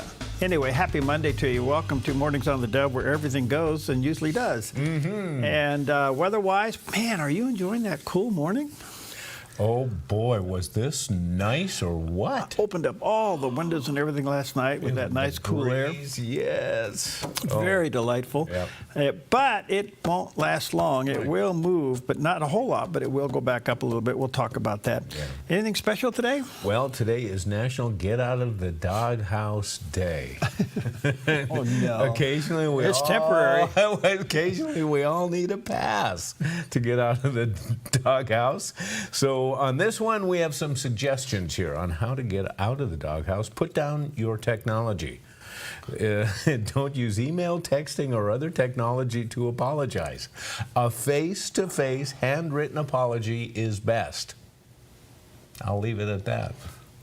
Meet at a favorite coffee house. So, you know, an apology over coffee works, huh? Oh, yeah. That's a good thing. And then, or how can you resist on this one? Send flowers, chocolates, or an appropriate gift.